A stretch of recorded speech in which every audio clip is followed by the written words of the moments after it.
Hello, this is a guy who likes fanfiction and is too lazy to read, so here is Everqueen in audio form. Check the description for the links to the author. 1. The Immaterium raged, torn asunder by storms as it had been for millennia. Cosmic storms of insanity filled with daemons and monsters birthed by the nightmares of mortal minds swirled through the depths of the other sea, fueled by the madness and debauchery of the Yildari Dominion, and the suffering of the rest of the galaxy. In the midst of this infinity of madness, one last bastion of sanity stood, a gleaming citadel shielded from the storms by divine might, where the Yildari pantheon had gathered to meet. Asurion, the great Phoenix King, Murrayheg, the wise old crone, Cain, the bloody-handed one, Segeric the grand jester, the radiant maiden Liliath, the savage but noble Cernus, Val the smith, freed from his imprisonment at last, and of course, Isha, the mother of life. All of them had gathered to discuss the impending calamity. Of course, that is not what happened. Gods do not have bodies, they do not have citadels, and they do not communicate with each other with sound. They are beings of emotion and otherworldly power, concepts and ideas shaped by the dreams and beliefs of mortals. All this is merely a metaphor to describe events beyond mortal understanding. And yet, all metaphors are true in the other sea, where the laws of reality mean nothing. So perhaps this did happen, and the gods truly did gather in avatars to speak to each other as mortals do. Who can say? The birth of a god was meant to be a momentous occasion, a call for celebration as the bundle of emotions and concepts drifting together in the warp fused into a new being. Isha could recall the day her daughter had been born. Her eyes had opened so slowly, as if from a deep sleep, to reveal all the promise of the future to come. Promises that were now as nothing, as the Pantheon continued to watch the Eldar gestate their newest god. Liliath had said long ago that the Eldar would be the downfall of the gods, and it seemed at last that they were making good on that damned prophecy. Isha wished she still had the energy to be angry, but she'd already spent it all on blaming Asurion for not lowering the ban on speaking with the Eldar, Cain on mandating the ban in the first place, Liliath for not thinking to come to her own mother or father first before uttering the words that had started all this, and herself for not speaking up when she'd seen the direction too many of her distant children were taking. All she had left was the grim determination that, even were it her time to die, at least it would be at the side of her husband and daughter. Isha's gaze shifted to where Murrayheg and Asurion were deep in discussion. Though she couldn't see his face behind his mask, the heavy frown on her face said enough of what they could be talking about. A bit further past them, standing silently with his last weapon at hand and the monocles he'd been bound with still dangling from his wrists, Val looked, well, her twin god looked about as good as Isha and Cernus had before Val had gotten them away from Cain. Which wasn't very. Isha considered whether he would accept her help, but it had been so long, and she had done nothing to free him after he'd done so for her, the same way she'd done nothing about so many other injustices. And Segeric, the trickster god, was nowhere to be seen. He hadn't responded to Asurion's summons, and Isha doubted he was going to. And that might have been the wisest decision any of them had made in millions of years. Wherever he might be, it was well hidden enough that he might even stand a chance of surviving the aftermath of this disaster. She only hoped he looked after the Eldar in her absence. It's almost time, Liliath whispered, Isha turning to see her daughter with her head bowed, eyes closed, and mouth twisted into a grimace. Mother, I never wanted any of this. I know, my dearest, and no one blames you for this. Your siblings. Isha hesitated, knowing the comforting smile she was trying to maintain was flagging even as she made herself continue. They made their own choices, in the end, and we made ours. We will all get through this in the end. You might, Liliath replied, almost too quiet to hear, and Isha found she had no answer. Cernus moved to stand next to their daughter, one hand resting against Liliath's cheek while he whispered the comfort Isha couldn't, and Isha found her forced smile softening into something a bit more heartfelt. If only they could be like this forever, just the three of them. The thought curled up in her chest, tight and burning, and for a moment she thought she was about to cry, only to reach up and feel dry cheeks.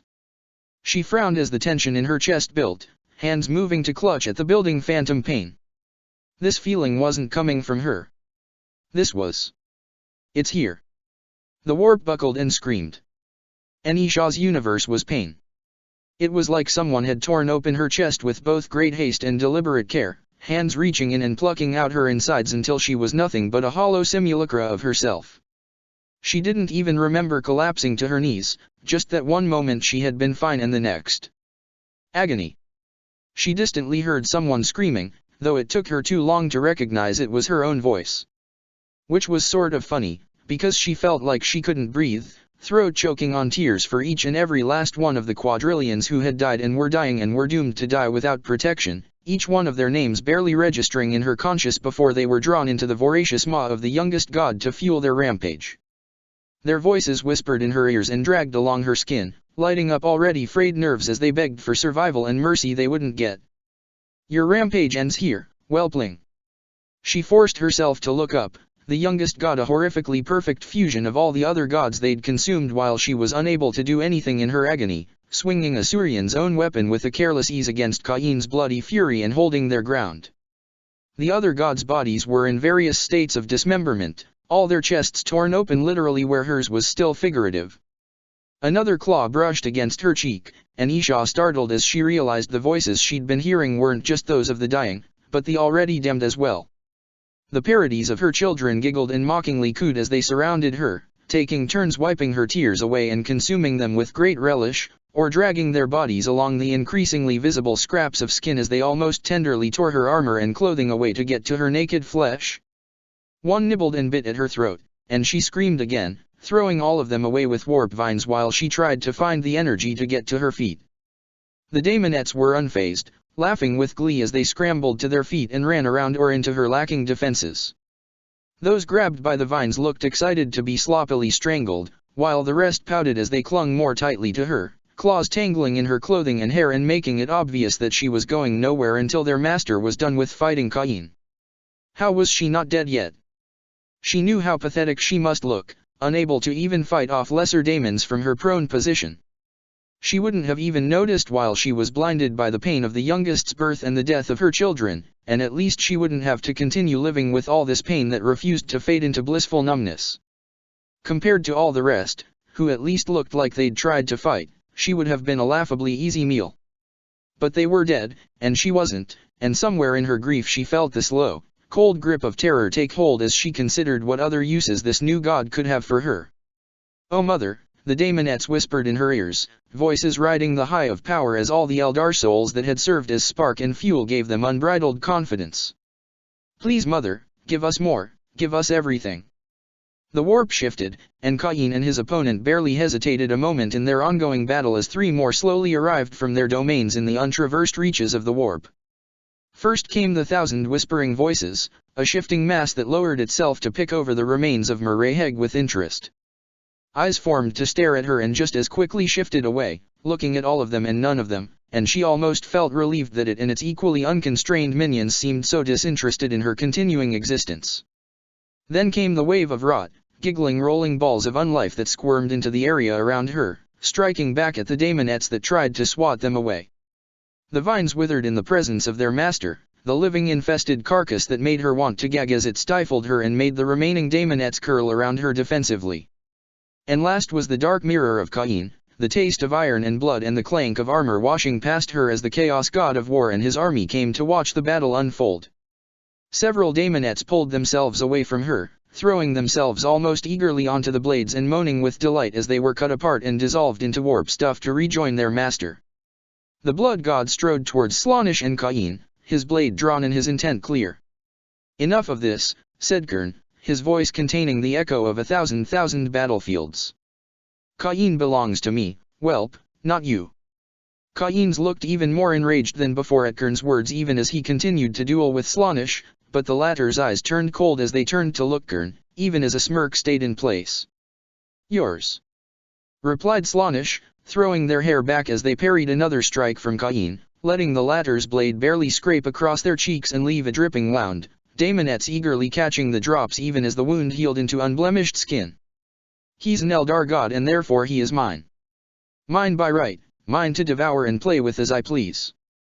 He is war and bloodshed." Kern snarled, "And so he belongs to me." Slaanesh paused, groaning in pleasure when Cain took the opportunity to stab through their shoulder. "Oh, is that a challenge? If you want, you're welcome to try and take him." Your challenge is accepted, Kern replied, stepping forward and drawing his own blade. And your blood will decorate my domain. Oh, I like you, Slaanesh said, smile stretching too wide for comfort even as their eyes remained utterly devoid of anything resembling true joy or happiness. I'll enjoy playing with you and Cain both. Cain snarled, clearly livid. I belong to neither of you. I am the true god of war, and you are nothing more than parasites. Cain choked on his own words as Kern's gauntlet hand gripped one of his shoulders, and Slaanesh's claws sank into the other, both of them channeling their power into Cain to claim him for their own. The Yildari god of murder writhed, struggling against the pain of two greater powers attempting to absorb him, even as glowing cracks spread across his body. Isha's last ember of hope died as Cain shattered with a final agonized scream, his essence scattered across the galaxy in the forms of shards, nothing more than the palest shadow of the war god's power. The explosion knocked back both the quarreling gods, but Kern only staggered back a few steps, while Slaanesh was sent flying backwards from the force, right past the now cackling Tsiench. Having trouble there? Tsiench called out as Kern chased after, delighted as Slaanesh scrambled to their feet in a panic just in time to dodge another heavy strike. Perhaps you'd like some advice. I don't need help, I have this completely under control. Tsiench cackled again. Nurgle, still behind her, rumbled with humor as his minions scrambled over her and made faces at the low-key terrified daemonettes still remaining. Isha's head lowered from the weight and from knowing there was no escape. Even if Slaanesh were able to somehow win their fight against the older Chaos God, they wouldn't have the strength to fight the other two, or the sense to avoid picking a fight, and then. It'll be alright, Mother, just you see, one of the daemonettes said with more cheer than was warranted, but that wasn't what gave Isha sudden pause, her despair shuddering as something else started broiling in the middle of her numbing chest. Once this is over, we'll all be able to go home, you and us in our beautiful palace of pleasures to live in forever and ever in bliss and joy. Isha looked to the daemonette who had spoken, the one who had used her daughter's voice, and saw it wearing her daughter's face. How dare you? An ember ignited, burning away at the creeping despair and apathy overwhelming her before then. Nurgle stepped back twice, no longer laughing. How dare you?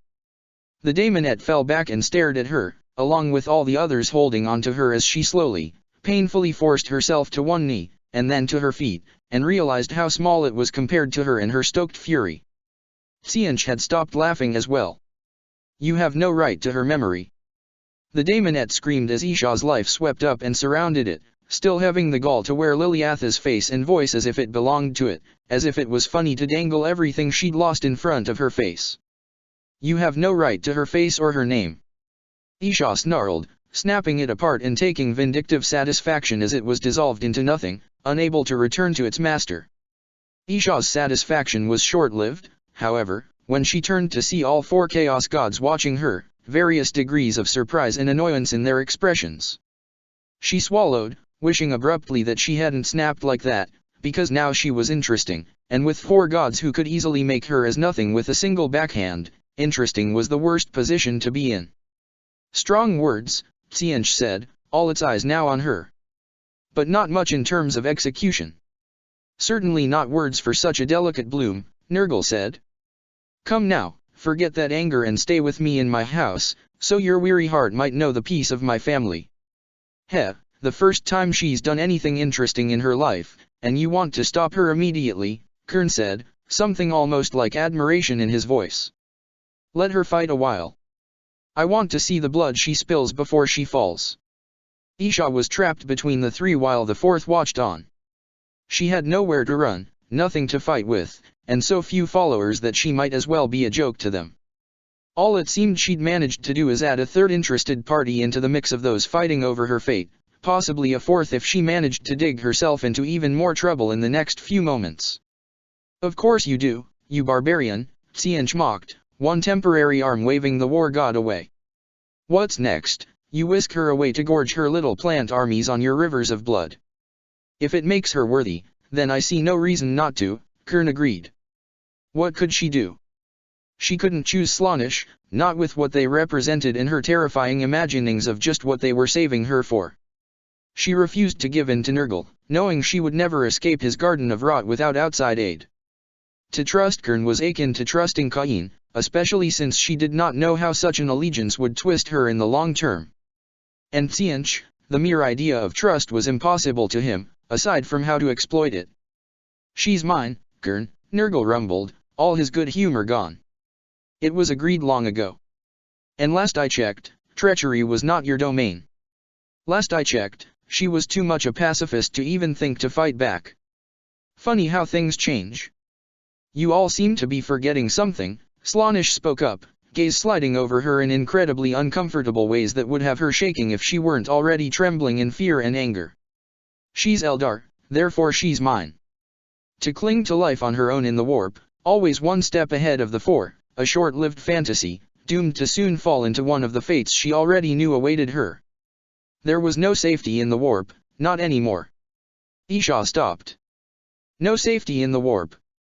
But there was another place, one which she knew the secrets of traversing and they did not. One which they would struggle to follow her to, at least for a while. All she had to do was find a place they couldn't touch her, and then rebuild her strength, until she reached the point where she could fight back.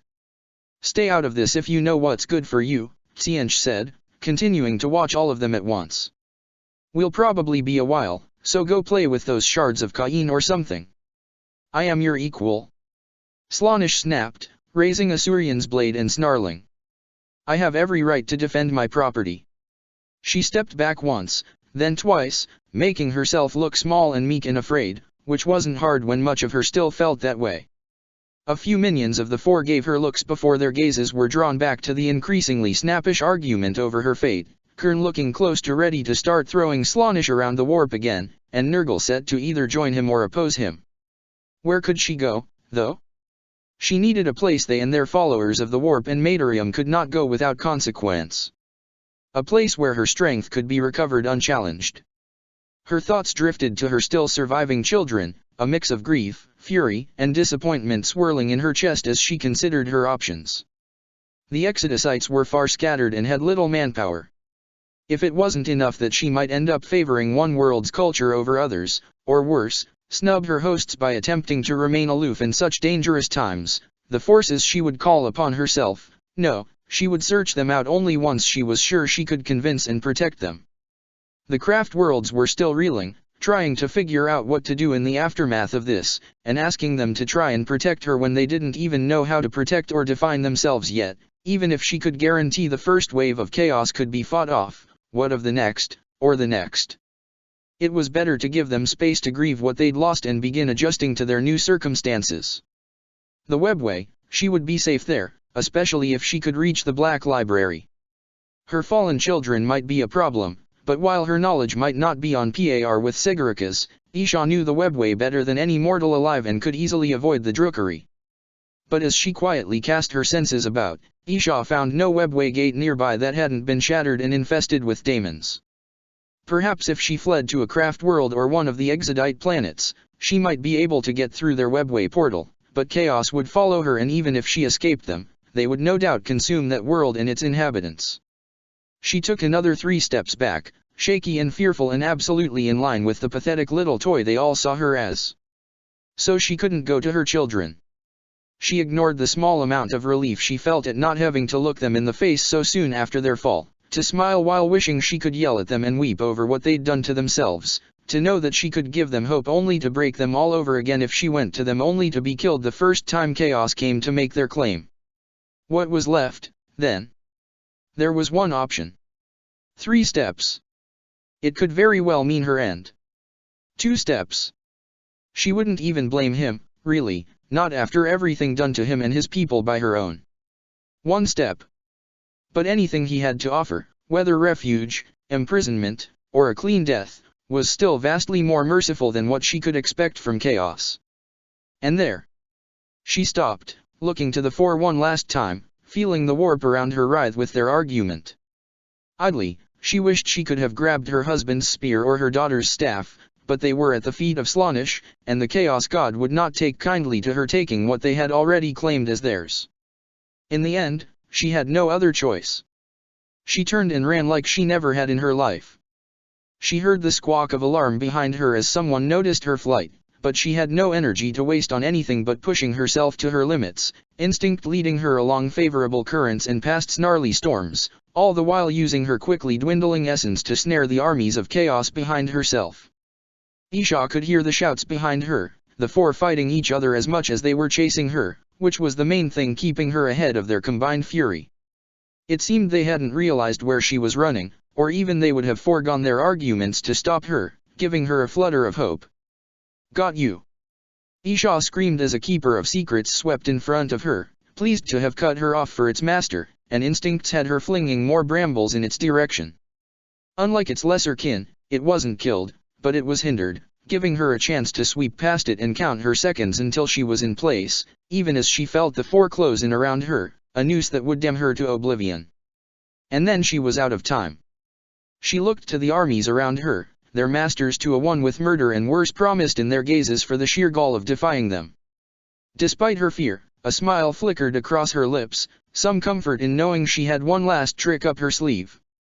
She took a breath, reached into herself, pulling on all her remaining reserves, and shoved nearly all of it into creating a jungle of pain and death, her dim core essence obscured among everything else. Knowing she had but a few moments, she immediately focused everything she has left on her task, because this was the point where she succeeded or she died, and either way she wouldn't need all this essence, so there was no sense in preserving it anymore. Thought became reality, strands of sugars and molecules and warp stuff weaving into complex chains and then into diversified structures, and within moments she was looking at her own face on a material body she hadn't worn since she was young and the gods were still allowed among their people.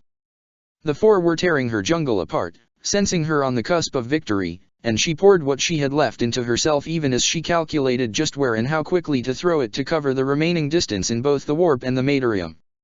If anything went wrong, she'd still hopefully be in the right system, her very presence announcing itself loudly enough that he could hardly miss it. Though whether he'd be able to get to her before they did if she landed on the wrong world. The odds were still better than anything here, so she breathed the last of herself into her new body and cast it out into the materium, momentarily seeing double as she both dispersed in the warp and woke up in mortal form for the first time in almost forever. The screams of the four followed her as she shot up into the shallows of the warp, the sudden shift in the very way she thought and felt distracting her even as the drag of atmosphere slowed her down, bleeding both momentum and the vestiges of the warp off of her. Her first full thought, and her last before impact, was that this was going to hurt. Oh warp, it hurt. Not the way it had before, but enough that moving was out of the question. The air was dry. Why was it so dry? For some reason, she thought there should have been more water in it. Had stars always been so bright? It had been so long. She had to get up, had to make sure she was safe, but even digging her fingers into the grasses and ferns growing between them made her breathing shudder from the pain. What was that noise? It sounded rather like footsteps. Rest, yes, that sounded just fine. S1. Malkador liked to consider himself fairly unflappable. He had, after all, managed to reach the lofty and respectable age of 6,500 without losing much of his more youthful vigor, especially considering everything he'd had to deal with in keeping up with the man known as Revelation, who had recently refashioned himself as the emperor of the nascent imperium of mankind. He'd seen a lot of both the best and the worst of humanity, as well as the other species of the galaxy, and through that developed an accepting tolerance for the inherent frustration that was dealing with the universe and everything in it. Because of this hard-earned talent, he had been trusted to handle organizing what would eventually become the various bureaucratic branches to a galaxy-spanning empire and would eventually allow the slow but needed process of weaning the reunited people off of needing Revelation and Malkador to hold everything together with the metaphorical equivalent of duct tape, bungee cords, a few rubber bands, and a great deal of hope. Despite still being in the early, hiccuping stages, he thought he had been doing fairly well, smoothing over various issues and slips that might have put them behind the projected schedule for that trouble that was set to crop up in a few hundred years that remained frustratingly vague yet ever looming no matter what sort of prodding went into it. Then of course, everything had to go wrong, all because of one warp flare followed by a minor earthquake. And, of course, the psychic shockwave that dampened down into a low, constant thrum that he was damned sure the entire planet could feel. Well, no, technically nothing had gone wrong yet, but Revelation had been gone longer than expected in what should have been an easy enough cleanup of such an obvious warp event, and there hadn't been any of the usual signs of a drawn-out battle that might have indicated something resembling a difficult opponent, which meant Malkador had been left running through the increasingly unlikely possibilities of what the event could have been when he finally got a message. Not that, send a transport with a stretcher over, and get some guest rooms prepared, along with some coordinates actually narrowed things down significantly, despite the fact that he could at least glean that whoever, or whatever, Revelation had found during his investigation was someone that required a close eye. Malkador shoved the thoughts to the side temporarily in order to send out the orders, getting to his feet in order to look out the windows of the Imperial base of operations while Earth was brought together. It was a rather expensive place near the highest point of the Baihung Hive, on the eastern edge of the Himalayas, as only benefited the master of mankind. Of course, all of Revelation's most important works were within the long-established labs and labyrinths burrowed into and throughout the highest peak and its surrounding companions, but for the public front that needed to be presented to both the leery nobles and the overlooked masses, this complex would bear the brunt of the administration and diplomatic efforts until unification was achieved and the official administrative seats were built within the range loftily called the crown of the world since well before he'd been born. Baihung also benefited from the arrangement, of course. Being the center of the Imperium meant a large amount of the raw resources being processed were filtered into and through the place, generating more jobs as more people were called on to turn the wealth of resources into everything needed for the burgeoning war machine. Much of the damaged or missing sections of the hive were refurbished or replaced as people worked to restore a glory that had been lost millennia before, piecing together their scattered history while also embracing the imperial aesthetics that had started gripping the minds and designs of many of the local artisans. There was even the beginnings of the terraforming efforts to be seen along the edge of the hive, a thin band of green that stood out against the desert past it. This burst of wealth, luxury, and uptick in the standard of living, when shown off to other nobles on the edge of throwing in their support, would capture their pockets and their imagination, believing rightly that with time such an improvement in their own state of affairs would come to their seats of power if they threw in their lot with the emperor. A number of settlements, from the small villages clinging to the barely habitable edges of the nuclear wastelands all the way up to several major hive cities, had been integrated with minimal effort just by showing them around. Unfortunately, many others saw it, and perhaps fairly, as an arrogant show of wealth, fearful at some hidden price to what seemed like a deal too good to be true or else just determined to take all the hard-earned efforts for themselves. In either case, the Imperial Army and the Thunder Warriors served as anvil and hammer to soften up such factions until they bent the knee or, in several unfortunate but necessary cases, were shattered and raised as a warning to the rest. Still, after several decades of dedicated effort, Earth was on its way to unification, with another few decades at most needed to complete the task, get Mars on their side, and get started on bringing the rest of Sol into compliance. It wasn't a bad pace, but still not fast enough to head off the looming threats to humanity out among the distant stars, which was what forced Revelation to look for a better solution to the speed issue. As such, Revelation would often go away for anything from days to months, buried in his labs with the best minds the world had to offer, working on a number of projects to accelerate the pace of things. He felt the warp signatures approach well before he saw the shuttle. Malkador turned away from the window as the shuttle coming in to land on the platform outside. Though in no particular rush, he still managed to wind his way through the halls to the side door opening up to the landing pad just in time for the Emperor to reach the bottom of the shuttle's ramp. The ancient nodded in greeting, not breaking stride as he made his way towards the apartments while the helpers behind him hurried to follow with the stretcher, their positions keeping him from quite seeing who was on it at this angle. "Everything is prepared?" Revelation asked when Malkador fell into step, heading back inside and ignoring the hasty bows of passing workers. "I had them clear out the guest room just a floor down from here, the one towards the west side of the building." "Good. Once we have her settled in, we'll need to discuss potential changes to the plans we had for once we start reaching out to the rest of the galaxy."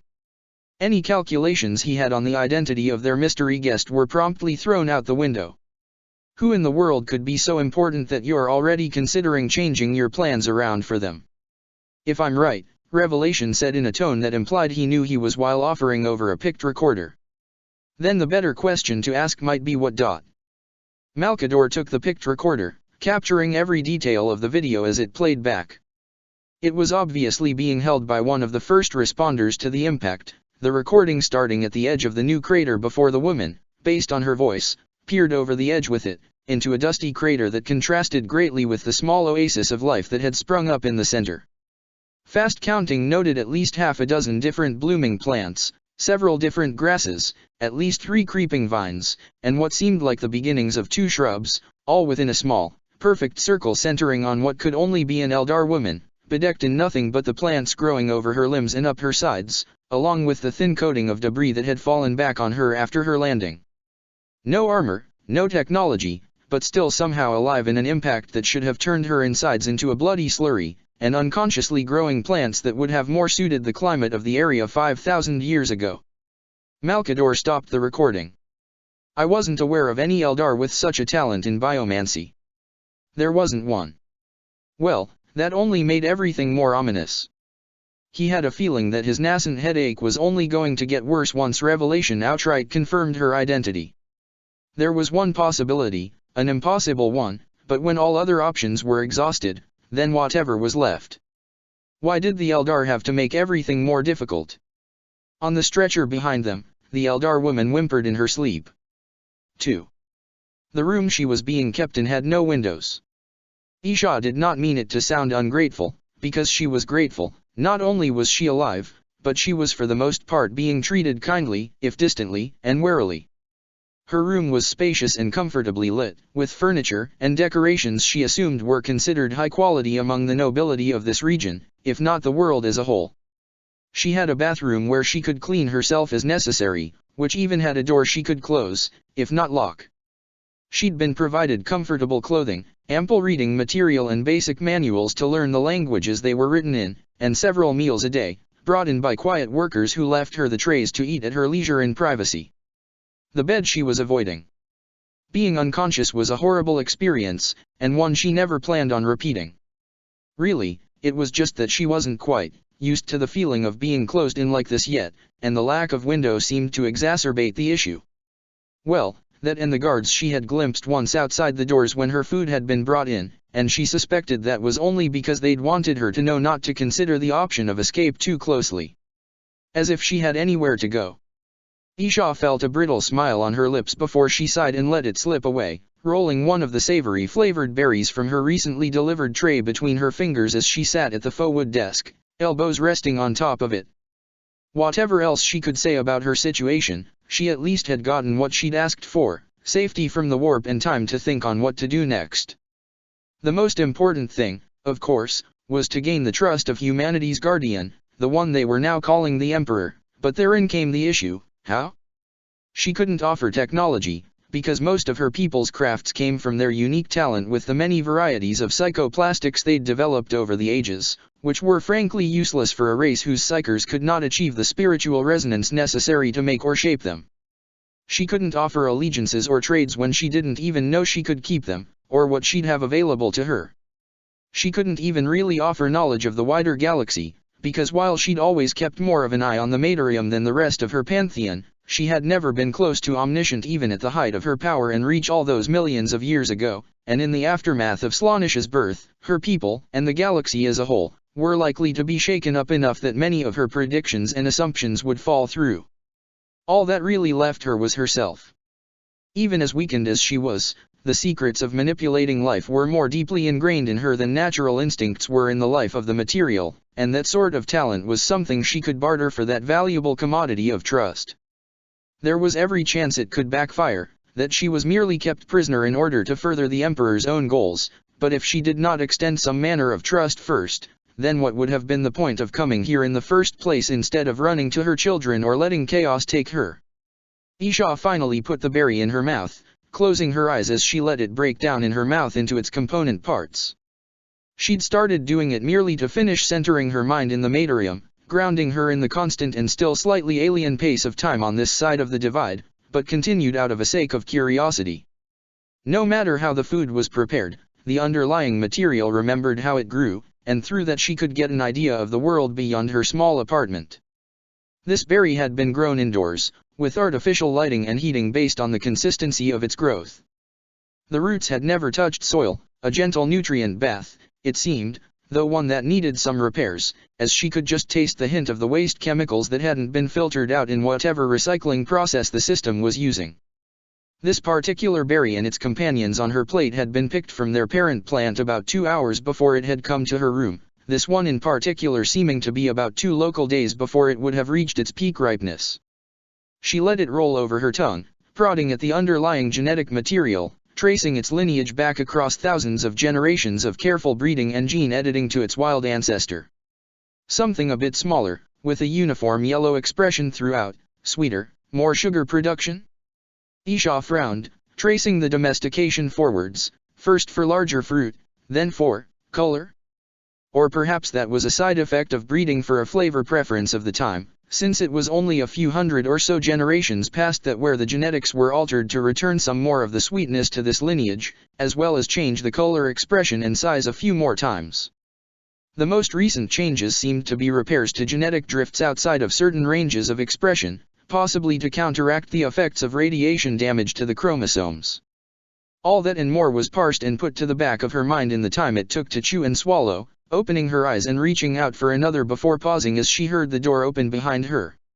Isha hardly needed to turn around or get to her feet to realize who it was based on sheer presence alone, but she did so anyways, because she wasn't going to ruin her good turn of fate by being disrespectful now of all times.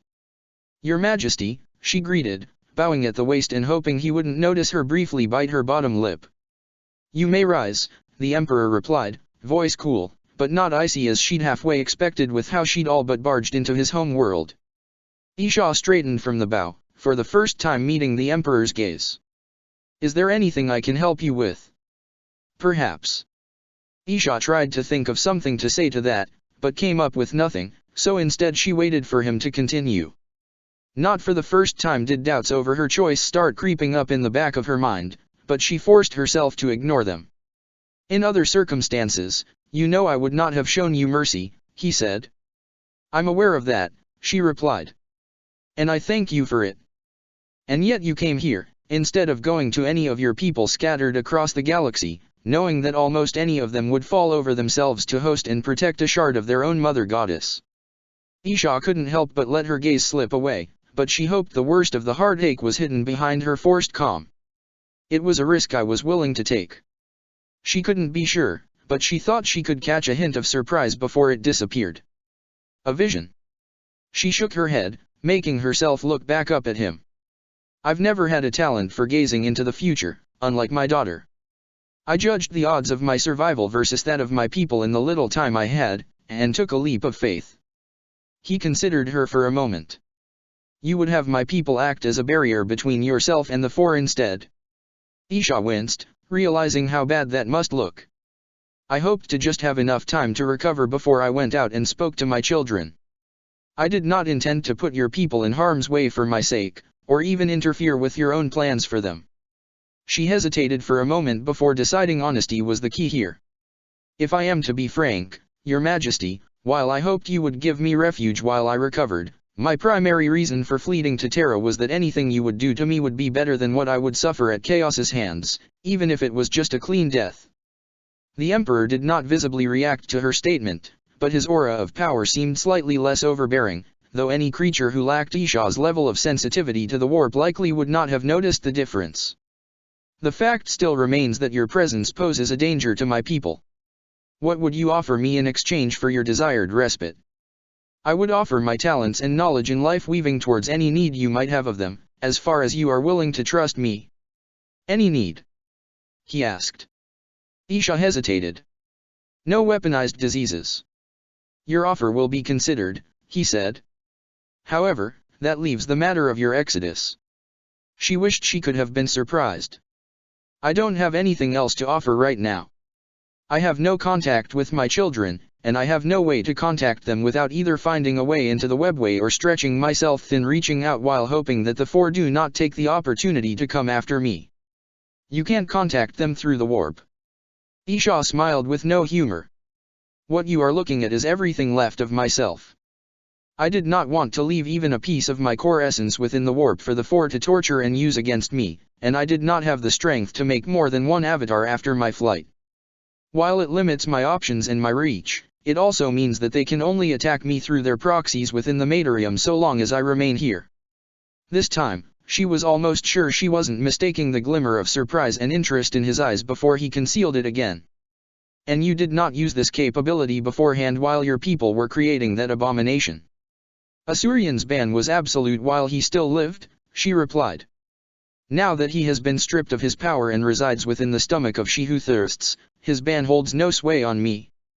Isha's eyes closed, and she took a deep breath before making herself meet the Emperor's gaze again. If it had been within my capabilities, I would have stepped in hundreds of thousands of years ago to stop my children's decay into madness. The only thing I can do now is become strong enough that I can recover and protect the survivors, both those who recognized the gross mistake their brothers and sisters were making, and those who would remain aloof to the folly of their current ways. The rot that allowed she who thirsts to come to be still exists within my people, and I will not, let myself stand aside when I can do something to fix it. How can you guarantee that this would not be turned against humanity? He asked. I remember the games your people played on mine, and the lives lost and tormented for the sake of entertainment. I am their mother, she replied. If they will not listen to me or my warnings, if they turn their back on my will and continue to feed her, then I will have no choice but to let them suffer the consequences. Even if that includes their deaths. Isha swallowed. Even then. I know I cannot save them all from their own choices and mistakes, but neither will I accept them being wiped out when I can still save them and remake them as they were in eras long past, before rightful pride was twisted into cruel arrogance. All I ask is the chance to do so.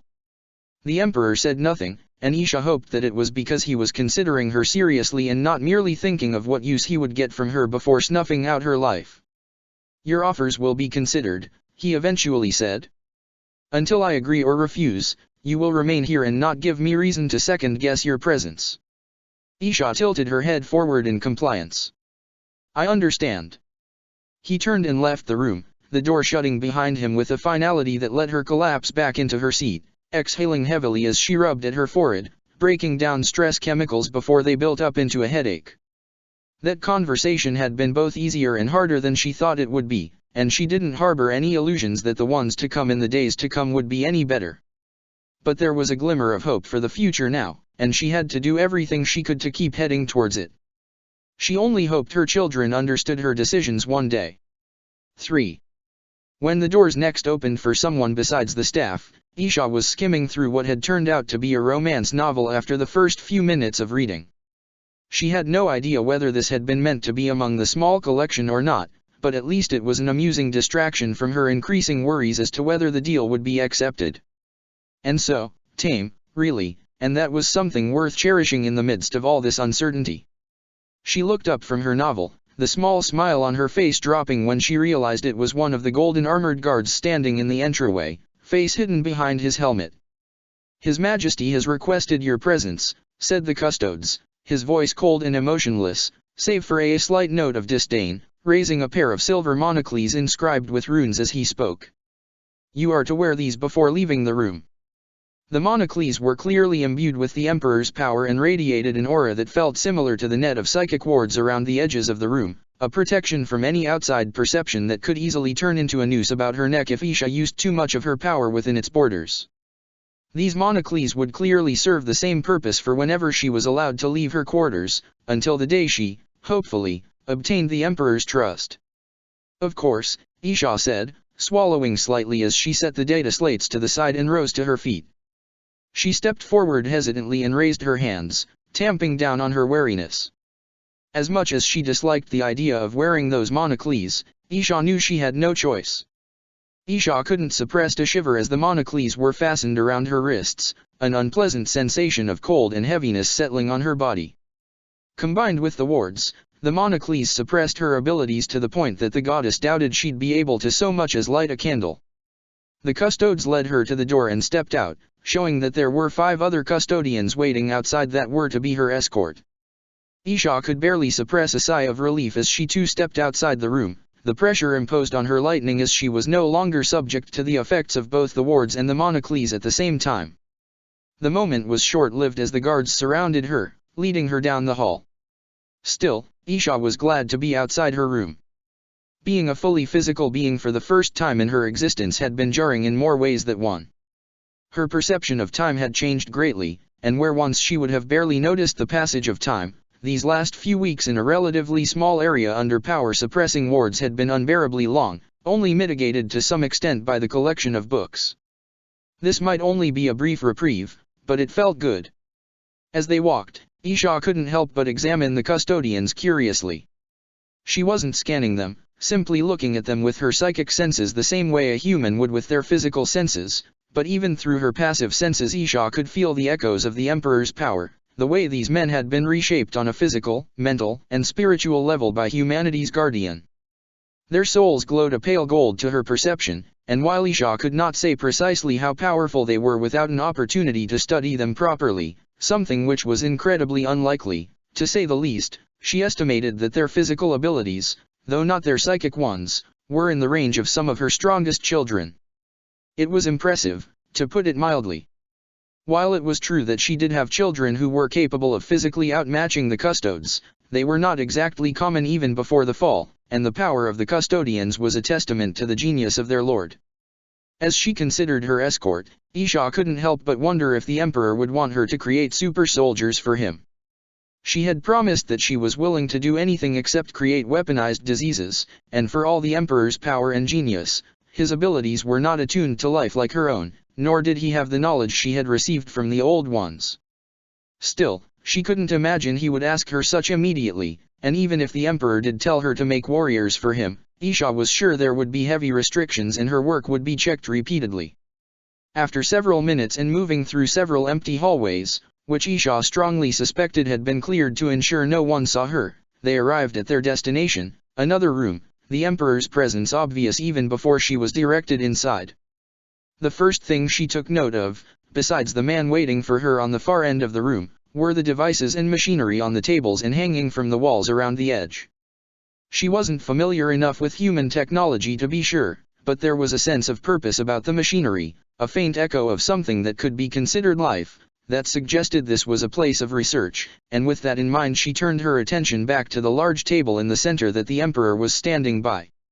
Laid out on the table were a number of vials, flasks, and jars, as well as several small packages, none of them bearing labels, though she didn't doubt he knew exactly what was in each.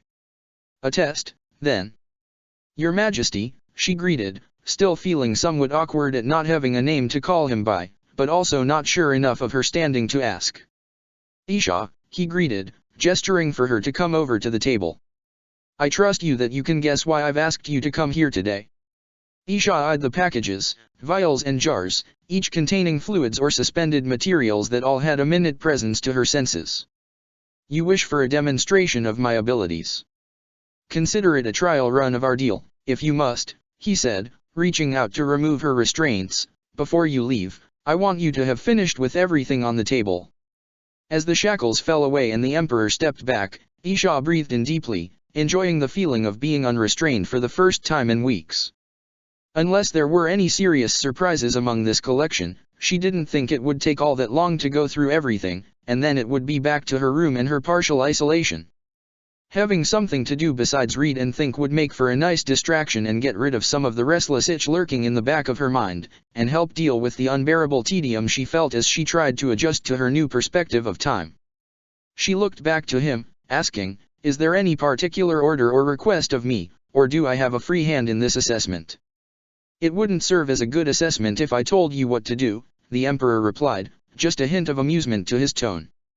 "As you say," she said, turning her attention back to the table, considering her options before reaching out and taking a glass vial in hand. Of the two, these had the feeling of illness to them, something that would no doubt end up a priority in the times to come, especially should Nurgle decide to get involved in matters. She touched on each potential pathogen suspended within the fluids inside, judging between harmless and harmful for each before encouraging them to separate with the faintest flick of her power. While neutralizing was as easy as simply cutting a few strands, providing a cure was more important in the long term for any widespread concerns. She targeted her changes until the formerly harmless bacterium were altered to produce the counter-agent to the disease within. Only once she was satisfied that her cure was not unintentionally toxic to what she knew of human biology, which was still admittedly limited between the power suppression and limited interactions, did she set it back in place and grab the jar next to it. Isha frowned when she touched on the viral agents within, recognizing an artificial creation quickly.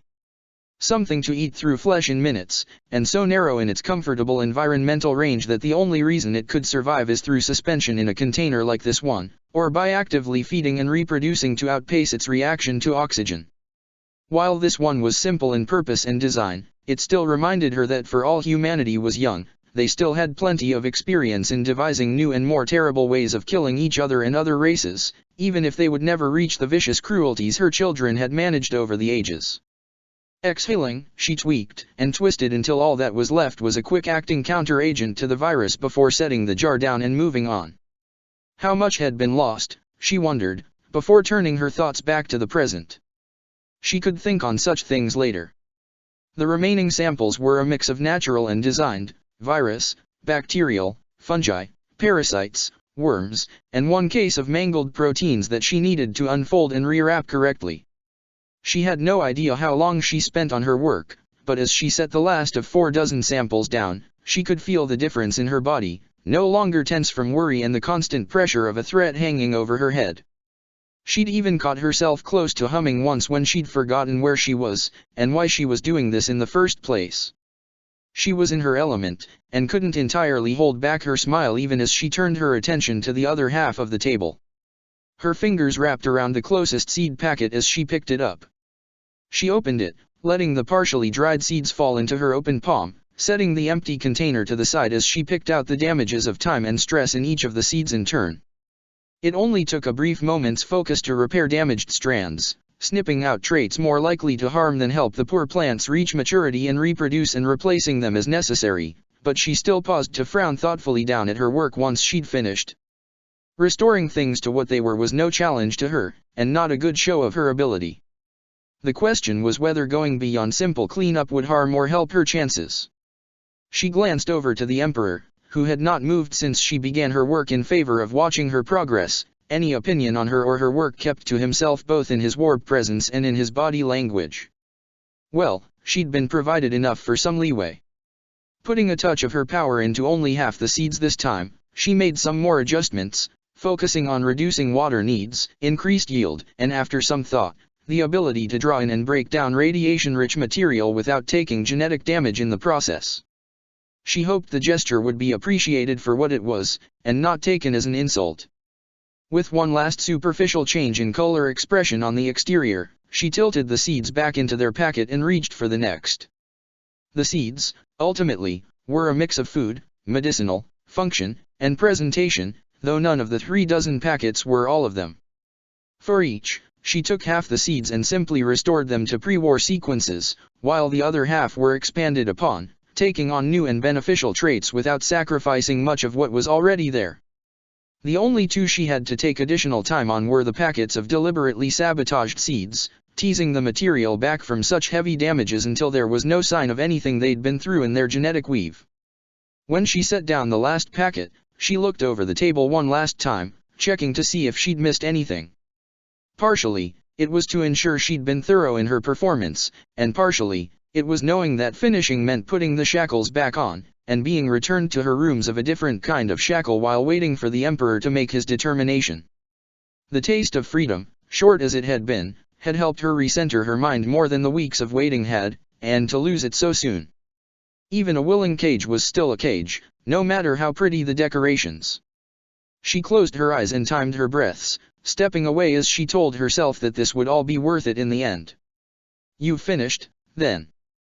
the Emperor asked. "I have," she said, opening her eyes and looking over towards him. "Was there anything else you needed me for?" "At this moment, no," he said, holding up the shackles. "Should I need you again, I will call on you." Isha nodded, holding out her hands. It would be worth it. It had to be. 4. In retrospect, Isha should have known it was another test. This journey to the lab had been much the same as any other trip, not even a heightened sense of anticipation to alert her to something being different about this visit. It was perhaps a bit unusual for the Emperor's companion Malkador to be present for what looked to be another healing session for a terminally ill patient, but Isha had accepted months ago that the two were rather busy and generally couldn't both be spared to keep an eye on her long enough for her to get in some few hours' work. She looked away from them once her shackles were removed, instead turning her attention to the boy deep in an induced sleep on the examination table. Even as she'd moved over to stand next to the table, her powers were reaching out and in, a feather-light touch to assess his general health before she laid a physical hand on his chest for a more thorough assessment. As she started building a mental list of all the damages of his body and ordered them by immediate and future risk, Isha found herself starting to hum quietly, intrusive thoughts of idle times being swept away as she focused on the task before her. After the Emperor had finally agreed to accept the deal, Isha had felt several knots of anxiety and uncertainty unwind and settle in her essence. It meant that, whatever else was to come, she had some guarantee of her ongoing safety and welfare so long as she kept to her word, not to mention she would get more time out from under the wards and actually doing something. While it wasn't every day, or even every week, she was called on, she still looked forward to these temporary excursions, allowing herself to stretch out her soul in the short hours she had before she was escorted back to the muffled silence of her rooms. Most of these days, she was merely working with more of what she had with her first test, restoring what had been lost or damaged in seeds and turning illnesses into their own cures. Sometimes sprouts or more mature plants would pass through her hands, her fingers caressing the leaves and knuckles running along the stems as she encouraged them to vibrant health and purpose. A few times, she was given samples of damaged genetic material from long-dead creatures, and while she doubted it would be a good idea to try and create a new life from the samples, she could still reverse the ravages of time so that the knowledge and history in its genes could be read and understood by anyone. Unwind the genetic material and isolate the malfunctioning strands that had led to illness, twisting sugar chains into different shapes until the letters read the way they were meant to, before rewinding it and bundling it back into its fragile casing, an act repeated consecutively across every cell. There were even 2 relaxing cases of working with boxes of irradiated soil, her hands and arms and hair and clothing easily getting filthy as she dug into the warm earth and coaxed the silent poisons out of it that left the life still clinging on struggling to avoid mutating into something unable to propagate itself. She had been able to lose herself in the work, her body relaxing as she encouraged the growth and hardiness of the microscopic life within to turn the dirt into rich, fertile soil, ready to grow any of the foods of humanity she'd so far sampled and extrapolated on. She'd even mourned the loss when the prepared soil had been taken away, continuing to rub the dirt stuck under her nails until she'd been not so subtly encouraged by the Emperor to be completely cleaned up by the time he next came to visit her rooms. She knew what happened to all her work once he was finished with it, the faint echoes of her touch snuffing out like dim embers after some time, but she held on to hope that one day soon, she would be able to have something that lasted. Move a layer up, slice away the unhealthy cells, lyse them and break the proteins so that they didn't damage the healthy material around them, while encouraging new tissue and nerves and vessels to grow in their place until it was all replaced and working. After several months of work, the Emperor had decided to trust her enough to start allowing her to help heal mortals afflicted with terminal diseases or mutations. All their gazes had been distant, a faint touch of the Emperor upon their minds to likely keep them from remembering her presence and her work, and she told herself that it wasn't her concern. With them, she was doubly careful, ensuring that the only things she was changing were the things that were directly affecting their health. She had also been sure not to boost their immune systems beyond the upper end of the standard range she'd assessed, and she did not attempt to strengthen any part of the body that had not been weakened below the average healthy range by their conditions. While Isha could not help but brush their souls in the process, especially the young girl whose mutation had been partially touched by the warp, she could feel the weight of the Emperor's gaze upon her for the action and did not want to imagine what would happen to them if he decided she had compromised them too much. Before she finished, she always made sure nothing of herself was left behind, to give them the best chance to survive past whatever scrutiny their leader had in store for them. Stretch out along and through the body, touch up smaller damages from time and poor nutrition and several fights the child had not escaped from unscathed, nerves to blood to bone to soul to skin to tendons, see how they all connect, untangling and smoothing the flow between it all until the system as a whole worked in seamless harmony with itself in the materium and the immaterium. Isha exhaled as she withdrew, the timeless instant of her work falling away to the more exhausting reality of her situation. After one's last cursory touch to ensure she hadn't left behind anything that could leave the boy at risk, She pulled herself entirely back in and stepped back so that the Emperor could step in and make his own cursory check of her patient. Her soul still winced ever so quietly at the comparative lack of delicacy compared to what she'd been doing, though she knew compared to his species he was the model of psychic control and precision. It stung, just a bit, to know that he likely thought she would harm them or poison them against him in spirit or mind. She did not think he understood how highly she valued life, all life, not just the Eldar, regardless of her natural bias, and she wasn't sure how to explain it without sounding like she was dismissing his concerns out of hand. "Was that everything you wanted me to work on today?" she asked once he was satisfied, having looked about the room and seen the unusual lack of other material to work through. They knew she would not have needed all that long to handle such a case. Was this merely a stolen moment of opportunity and not a true work session, then? "I have one other task for you before you retire for the day," the Emperor replied, the door opening behind her in response to some unseen command, and Isha turned to see two of the custodians dragging another man between them, one who was clearly enhanced and also twisting in almost bestial rage to escape his captors. Isha reached out with her powers and her hands on instinct, one step stuttering as she had to hold back the sudden urge to rage at the sheer brutality this warrior's enhancements had done to his body and mind. She almost stumbled over the last 3 steps, falling to her knees as the guards allowed her to grab the warrior's face between her hands, ignoring the spittle as she dove into his genetic and physiological profiling without a second's hesitation. Enhanced strength and stamina and rage, but at the cost of so many other systems, damages magnifying on themselves and constant micro-tearing from muscles ill-developed until the limbs literally tore themselves apart from the constant stress and damages inflicted on them. And what was wrong with that disaster of an immunological system? It could survive 1,000 bioweapons but fall over dead from the wrong mundane bacterium. The warrior snarled and tried to twist away, but her nails dug in as she snarled back at him, "Stay still." Her powers were spread throughout his body, so it was an afterthought to lock down the nervous system so he couldn't so much as twitch, after another quarter second adjusting that so that her patient didn't die because his blood stopped pumping or replenishing its oxygen. She ignored that spark of fear, human fear, in his eyes, diving into the genome itself to tear apart the modifications and start from the ground up.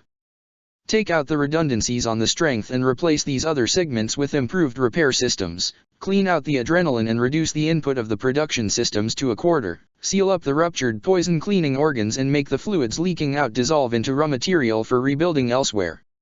At some point she noticed vaguely that she had more space around her, mostly because it occurred to her distracted mind that she shouldn't have been able to drag the arms to her to repair and reinforce the bones, expressing dozens of microfractures while also taking the ligaments and restructuring them slightly to make up for the drop in muscle when she'd cut out several genes that were producing proteins amplifying their growth to dangerously untenable levels. Clean out the proteins breaking down the vital cranial matter, then look for the holes in the system and encourage the development of replacements. Then ease the memories and functions lost back from its immaterial mirror. The soul remembers so long as the flesh remains to return to.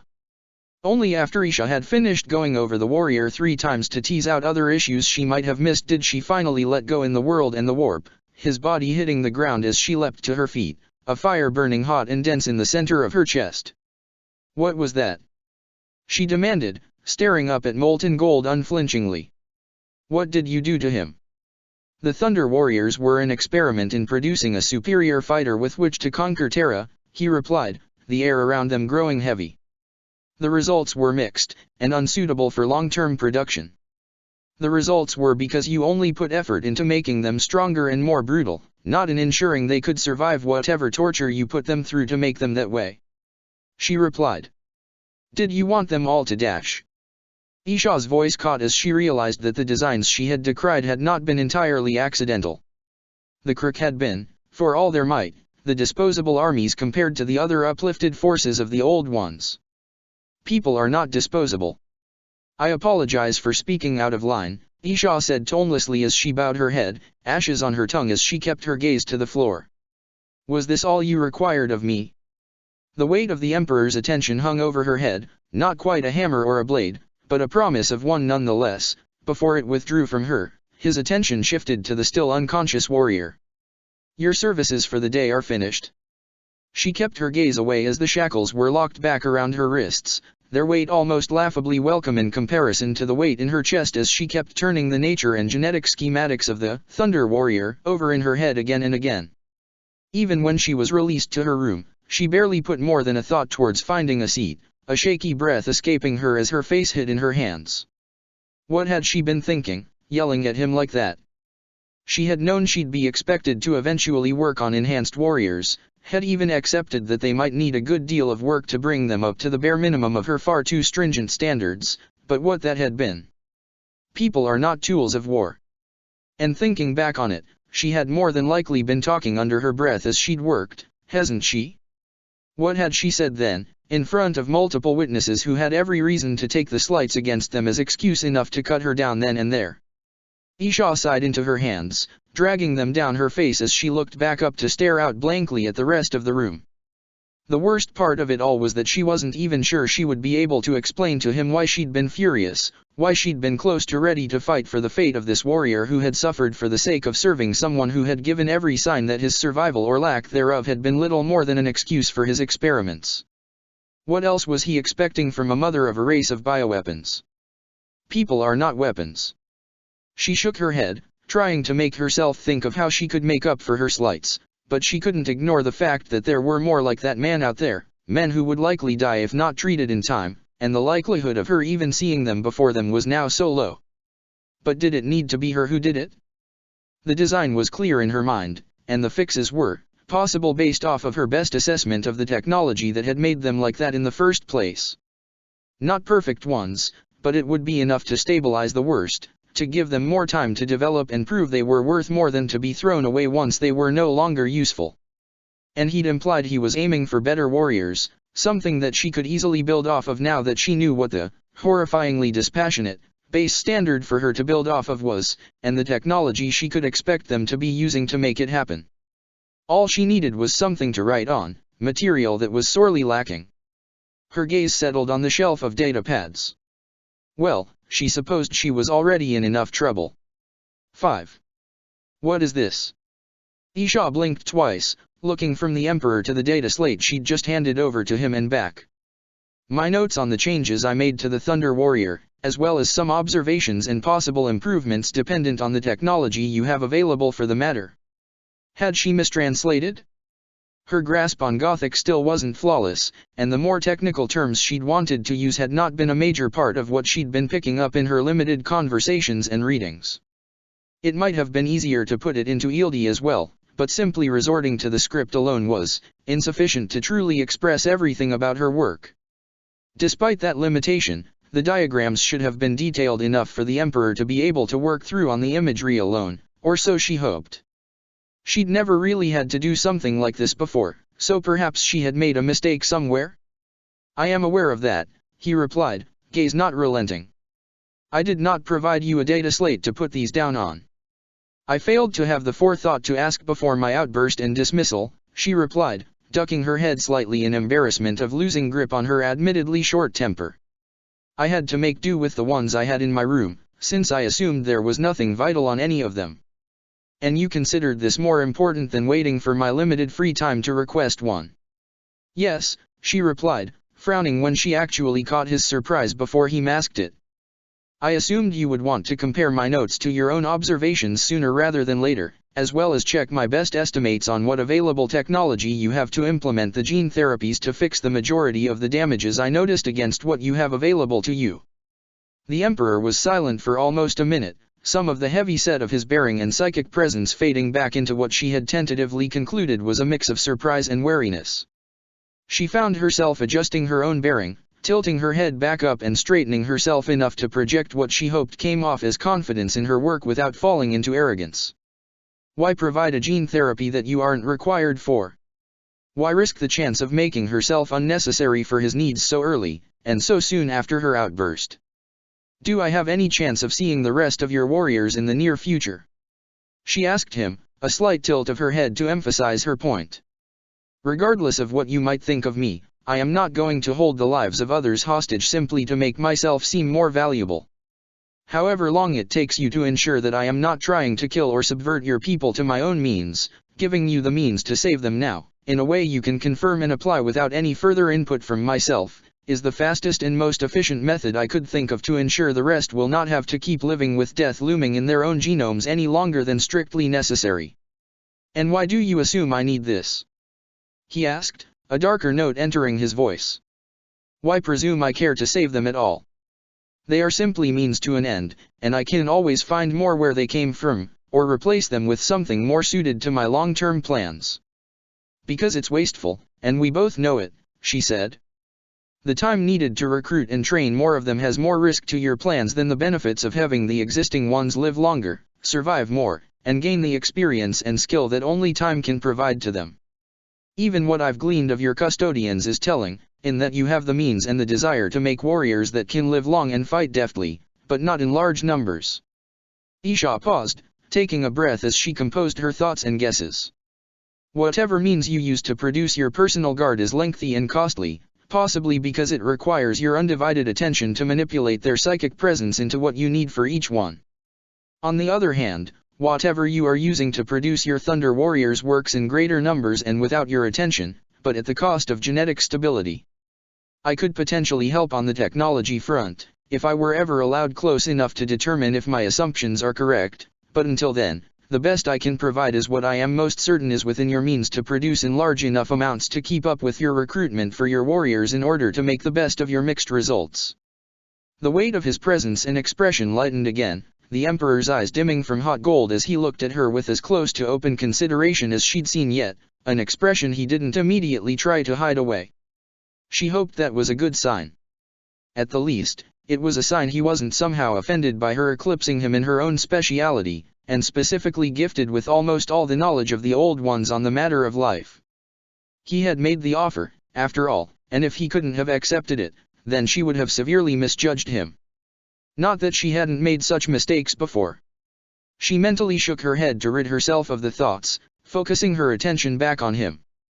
That isn't everything you provided, he said, looking back to the slate. No, but it was the first thing I put in, she admitted. I also extrapolated what could be done provided more time, more precise technology, an allowance for limited soul manipulation, or whatever specific enhancements you might be looking for in particular, with the more complex work being further down. My best work is something that would take quite a while, additionally hampered by my weakened state, but I am still capable of creating soldiers that, once fully grown and trained, would find very few beings in the galaxy capable of causing them harm. Aside from each other, her mind whispered, before she shoved that thought away as well, hiding the grimace behind a concerned frown. Was there something in particular you wanted to discuss? Several things, he said, starting with your presumed familiarity with the technology you've outlined in these notes. Isha didn't answer immediately, not entirely certain what he meant by that. Your technology isn't as alive as what my people use, but it still has enough that I can make minor alterations to dim objects like the data slate, or get a sense of their function as with the equipment about the room I've been working in. The rest is mostly guesswork based off of what could make your warriors and custodians possible. You consider technology alive. Your people do not. On further reflection, that could explain his confusion if humanity had some odd division between the concepts of life and technology. Isha had known of civilizations with similar views before, but she hadn't paid enough attention to humanity to realize they were one of them. The Emperor waited a moment to reply. Many do, at least to a minor degree. That would provide enough for me to have some influence, then, Isha said. Only the Necrons have managed to wield truly dead technology, as far as I'm aware, though it's possible for there to have been others who managed the same over the ages that I simply did not notice. He nodded slightly, gaze turning back to the data slate. She was suddenly struck with curiosity. Of all the races of the galaxy, humanity had managed to grow the furthest without some form of interference on her children's part, mostly due to the fortune of the Eldar being almost entirely insular and inwardly focused by that point. Had they developed any such things? She doubted she would ever know for sure. Your outburst from before, he said, glancing back to her. Based on your admissions just now, I presume your concerns were not about the existence of gene-enhanced warriors, but rather the state of them. Isha couldn't make an effort to hide her bafflement. Of course that was my concern. There is no higher value I hold than the preservation of life, and the idea of disposing of those who served well simply because they are no longer useful is not something I can comfortably condone, even for the sake of our agreement. Was that a glimmer of amusement, or was she imagining it? You are rather stubborn and temperamental compared to what stories I have heard about you. Isha huffed a laugh. What myths have you heard, then? Life has never been considered something passive or accepting, and neither have I. Her amusement faded, considering the path many of her people had taken. Well, not among those who still hold some respect for myself and the rest of the pantheon. Even still, there was a reason her name was the one generally invoked by those who challenged and rebelled against authority for the sake of a greater good. Though to be fair to him, most of those tales were only spoken by the lower classes, out of the direct or indirect hearing of the ears of the noble houses, so it wasn't too surprising that he couldn't have gotten close enough to hear any of them. Fair enough, the Emperor replied. Your gene therapy would replicate the effects of the changes made to the Thunder Warrior I provided to you. The first formula does, she said. I admit I might have overcompensated in the direction of survivability, so I also provided some other variant therapies that retain more of their original strength and capabilities but still make up for most of the side effects. Without any form of spiritual augmentation or alteration, those were the best solutions I could provide, and I did not wish to presume what you wished to focus on for their capabilities. And those below are solutions that involve spiritual augmentation. Yes, starting with simple spiritual focuses and working up to more thorough and involved works, similar to your custodians. He nodded again, scrolling back up to the beginning of the list.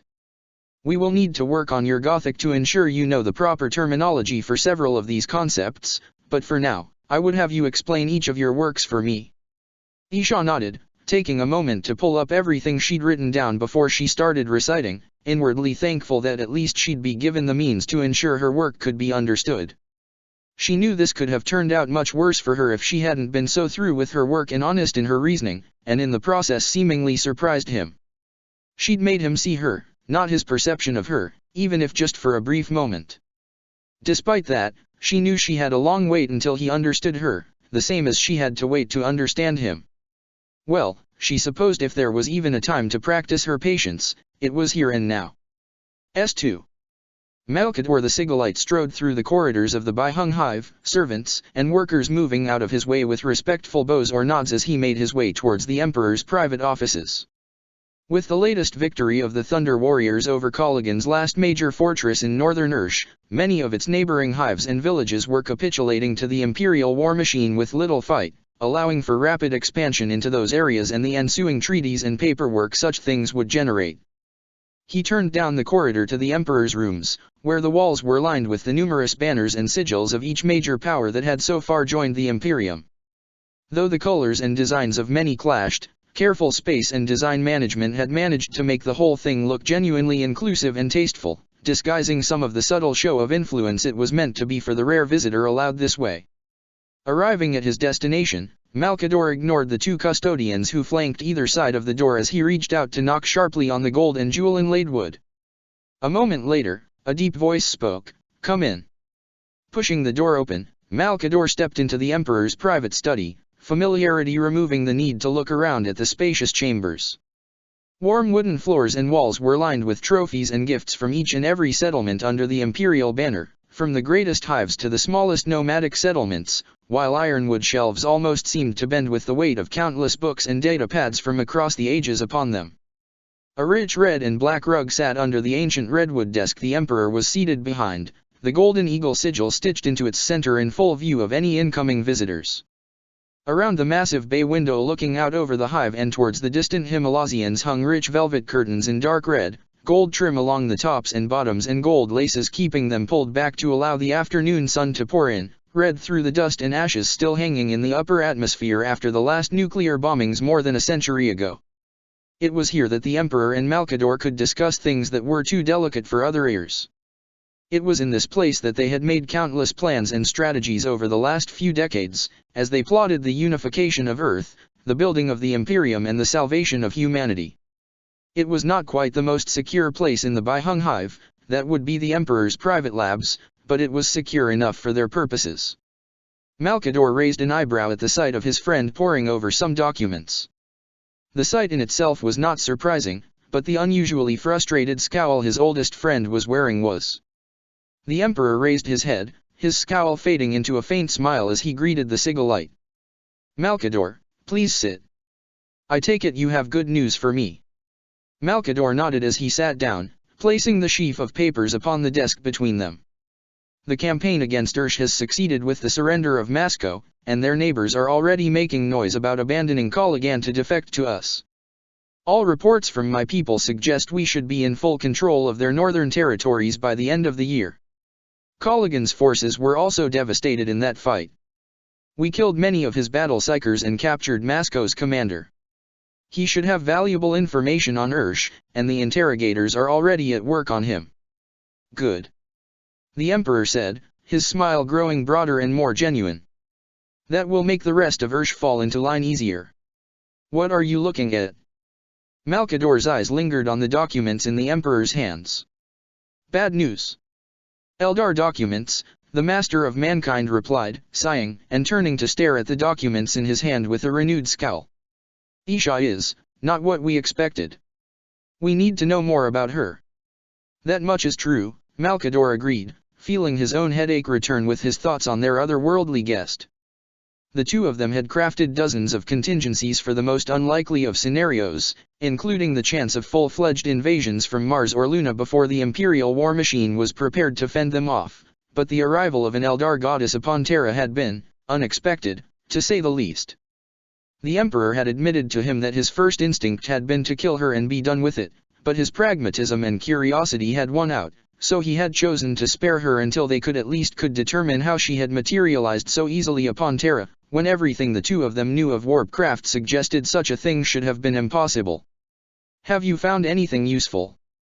Malkador inquired, leaning back in his chair and resisting the urge to rub at his brow. The Emperor shook his head irritably, letting his documents drop to the table to lean back in his seat, hands falling into his lap. "Nothing. I must admit, I never thought I would need to know much of the Eldar gods, and I never gave their mythology much thought." Malkador nodded, having suspected as much. He and his friend had long studied the Eldar, but that had been focused on how to fight them, on their technology, and most importantly, on the webway. They had paid little attention to their myths or gods, believing that their god constructs would continue to stay removed from the affairs of the Materium as they had for millions of years, a mistake in retrospect, but an understandable one with the lack of precedent for the situation they now found themselves stuck in. "Her behavior is a world apart from any Eldar either of us have ever met," the Emperor admitted. "I was expecting more lies, more arrogance, but she has been surprisingly humble and gracious so far." Another startling truth compared to their expectations. Isha had more than lived up to her promises, doing everything she was asked promptly and without argument, and the information they had derived from studying her work had been arguably of more value than much of what they'd preserved or recovered on the matter of genetics. Malkador had not believed there were still any living beings in the galaxy who exceeded his friend's power and knowledge in any way or form, but Isha's skills as a biomancer were undeniably beyond even that of the Lord of Terra, no doubt an ongoing testament to the ancient beings that had designed her in the first place. And yet, "Do you think that her behavior is genuine?" Malkador asked quietly. "I have scanned her psychically multiple times, and I found no evidence of deception. And with the exception of that one incident, Isha has been well behaved so far." The Emperor responded, leaning forward and steepling his fingers. "Yet, her breaking point was apparently the state of that Thunder Warrior," Malkador stated, frowning with his friend. "Not being kept captive, not being treated like a tool, but the pain of one mortal being. It reeks of deception.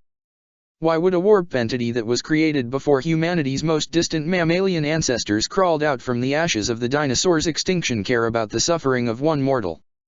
A question I have asked myself several times now, without an answer that satisfies me," the Emperor sighed. "But as I said, all my psychic scans of her indicate her anger and concern was completely genuine. Her actions also speak to the truth. She could have attempted to twist the situation to her benefit. Not that they would have allowed her to do any such thing. Instead, she offered multiple gene therapies that can be implemented without her, and asked for nothing in return." Malkador was silent for a moment, his frown deepening. "And what of those gene therapies? Have you discovered anything by studying them? I subjected them to every scan and examination that I know, and found no trace of sabotage. Since then, I've implemented some of what she suggested on the worst of the Thunder Warriors. The Emperor replied. They did exactly what she said they would, nothing more. None of them are as stable as the warrior she healed personally, but there are significant improvements even without implementing the full range of her therapies. They will remain in isolation and under study for a while longer, but I already suspect we will find nothing. It seems too good to be true. Malkador murmured, leaning back in his chair. With her age and knowledge, she could hide dangerous things deeper than even your mind could pick out from the rest of the design. I do not trust her any more than you do, old friend. Many would have called the Emperor paranoid for that, but Malkador was not one of them. They had both had many friends and allies who had turned upon them in the most unlikely of circumstances, experiencing the pain of betrayal far too many times to place their trust in a Xenoborn warp entity. Though she is living up to her promises so far, I suspect she is merely being pragmatic in order to ensure her survival, the Emperor continued. But I do not think she is lying to us either. For instance, if she had concealed her powers over technology. Malkador grimaced at the thought. While they had dealt with daemons interfering with technology, a goddess with dominion over it was another matter entirely compared to daemons simply disrupting or possessing individual devices or networks. Isha's abilities, from what they had been able to glean from her, were more akin to the Emperor's own forays into using his psychic powers to manipulate technology, and such a thing could have been catastrophic if they had not learned of it from her actions and admittance. It still could be, he reminded himself. Shielding technology from warp energy was no easy task even for them, and doing so on a large scale was even harder. The labs she worked in up to then had already been cleaned out of anything she could have possibly interacted with, even if every visit had been under the eye of the Emperor himself, and thoroughly scrubbed down for any signs of tampering. Nothing had been found, but even the smallest risk was not one they could take while trying to adjust their plans for her ongoing presence. We can't afford to believe such behavior will continue, Malkador pointed out. We know she doesn't think like a human, and we can't know when she'll change her methods, even if it goes against her own self-interest. Even if Isha was genuine in her concern for the Thunder Warriors, the Eldar were prone to exasperating mental gymnastics that led them to do things that were, at least to the eyes of humans, foolish and counterproductive. However compassionate Isha might or might not be, the fact remained that she was not human and they could not rely on her to think as one, even for the sake of her own survival and freedom. The Emperor inclined his head in agreement. True. But she has proven useful so far, and as long as she stays that way. The Emperor trailed off. We keep her in a gilded cage. Malkador finished. The Emperor nodded. Yes. And if she does try to manipulate us, I am confident I can outmaneuver her. I know, but it would not do to underestimate her. Malkador said grimly. She is the mother of the Eldar, after all. The Emperor nodded again, conceding the point. The Eldar were legendary for their manipulative nature, and given her age and nature, the two of them had little doubt that Isha had considerable experience in bending others to her will. Both of them had gone over her words and gestures a number of times in private, records played back repeatedly even if the full nature of her presence and bearing was lost to the medium. As for her other designs, I also remain concerned for how close she came to the design of the custodians, the Emperor admitted. If she could recreate their design just from passive observation and her own knowledge of warpcraft and gene weaving, then there's a chance she could devise a way to neutralize or even kill them if given enough time and motivation. Do they know? Malkador asked, feeling his own curl of dread before he forced it away. Panic would not help here. Constantine knows. He's making sure those in charge of guarding her will have enough warning to react if she does anything, and I have several of the Sisters of Silence stationed nearby in case we need to suppress her enough to be dealt with. It was something, at least, and already proving a massively helpful investment in terms of training. Do you believe there's a chance she knows about the project? The Emperor's hesitation lasted only for a second, but it felt like it lasted a year. She's given no indication as such, but some of the most advanced techniques and designs she listed have been tempting enough that I have to be cautious in testing them. The Guardian of Mankind was interrupted by a sudden psychic shockwave that echoed through both the Materium and the warp, like a sudden crack of thunder that felt like it should have shattered the window. The Emperor's head had swerved immediately to stare out the window towards the Himalayans, while Malkador clutched his staff with one hand, the other rising to his head as it ached with pain. What had happened? Had Chaos attempted something upon Terra? Had Isha? Reaching out into the Immaterium, Malkador attempted to trace the source of the shockwave, feeling his liege do the same, and shared the Emperor's horror as they realized it came from the latter's private labs. The Geller field generators had fallen, their backlash severe enough that almost all the continent had likely felt it at this point. Chaos had come for the Primarches. They had come to steal the Emperor's greatest works and turn them against him and all of humanity, to corrupt the sons and set them against their father. Without saying another word, the Emperor vanished in a flare of golden light, teleporting straight to his labs. Malkador could only hope he wasn't too late. 6. Including the new routine of putting down the information behind her work on the tablets wasn't much trouble, besides the usual concern of not quite being able to explain everything to the detail she knew subconsciously. Even with the new terminology she had at hand, her awareness of just how much humanity had never explored, or at least did not remember exploring, was made all the more stark to her through what words she was not able to acquire, each whole requiring another adjustment to her estimations and ability to be concise. The equipment that used to be in the laboratory had all been taken away after her, in hindsight, rather pointed, admission that she could in fact alter their functionality to an unknown degree. The fact that she hadn't actually thought to do that probably didn't change the fact that the equipment had likely been destroyed as all the other small projects she had worked on. The Emperor sometimes spoke to her while she was working on his assignments, slowing down her work enough to explain each of the parallel processes she was weaving to make the whole functional and even occasionally why. It had started with the clarification of the changes her formulas induced in his Thunder Warriors, and then a bit into her more involved theoretical designs, and then had somehow moved on to just about anything that involved gene weaving.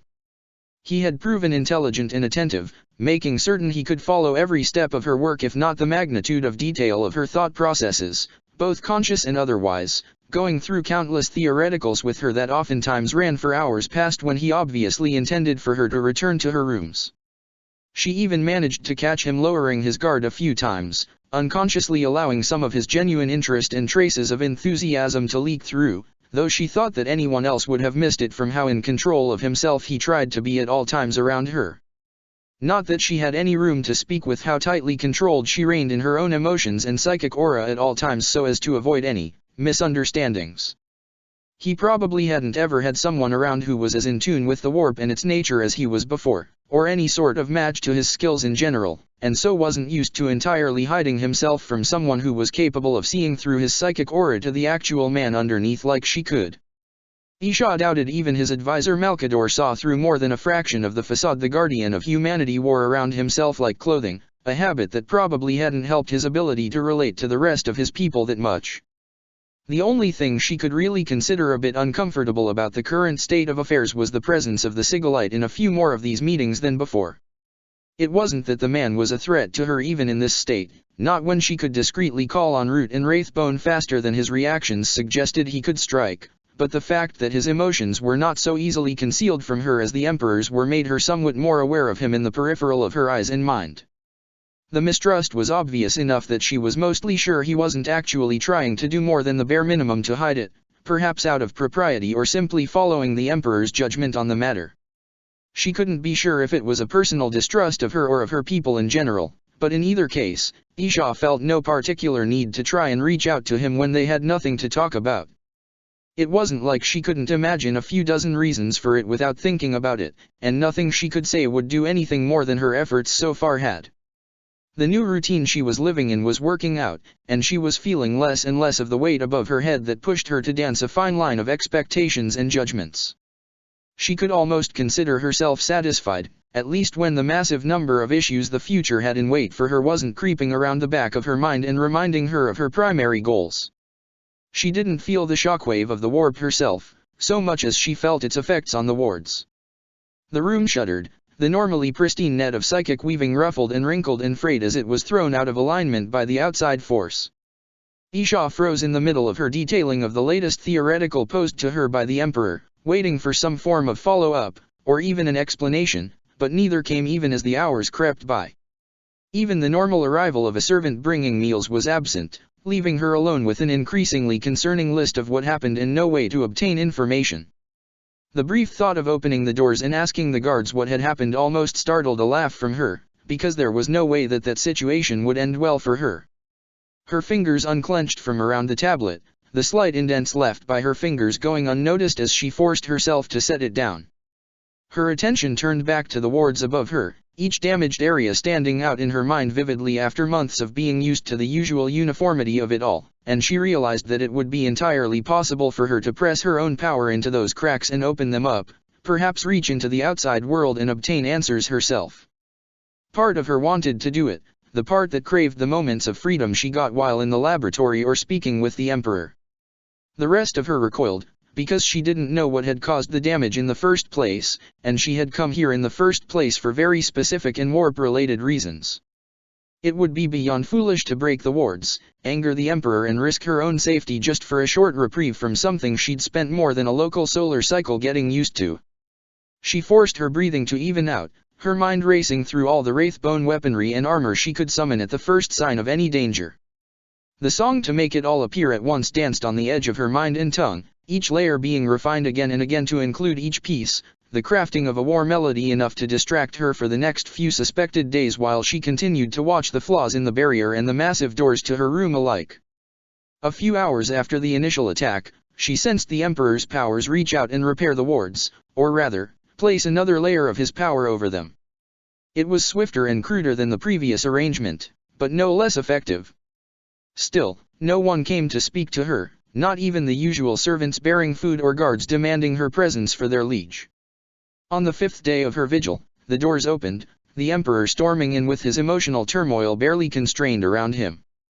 His presence seeped into the wards and around the room, making Isha feel smaller for just a moment as her instincts screamed at her that she was in danger before she forced herself to calm down and straighten her spine. She had done nothing wrong, and she would not let him accuse her otherwise even in his current state. "I would presume that the worst danger has passed?" she asked, watching as his powers started prodding at his wards, likely looking for any signs of her tampering while they were still incomplete and ragged. A bit more of his attention turned to her, and she could see him force his temper back to a point where anyone else would have thought him perfectly calm, though it only served to highlight to her just how much he must have been feeling. "Danger." Isha waved a hand up towards the wards that were even now slowly being slid back into place, their usual suppressive weight growing and adding to his own overbearing aura. Whatever put the wards in that state was nothing that could be considered weak, and since nothing that would do that would be pleasant news for either of us, I can only assume you've resolved the issue enough for your priorities to finally come around to me. He temporarily paused in his efforts to fix the wards, some of the weight ebbing away. "You presumed you were in danger." "I didn't presume anything," she replied. "I decided that the last 5 days would be better spent waiting for whatever information you would choose to offer on the matter." "It has been 8 days, he corrected.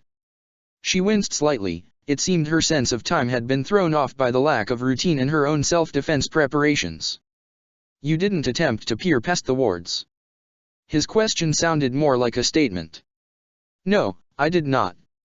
The silence was awkward after that, the Emperor turning some more of his attention back to his repair work on the wards, quickly realigning them. When the last segment slid into place, she sighed and let the last of the war song fade to the back of her mind, still there if she needed to call on it, but otherwise no longer the most pressing matter at hand.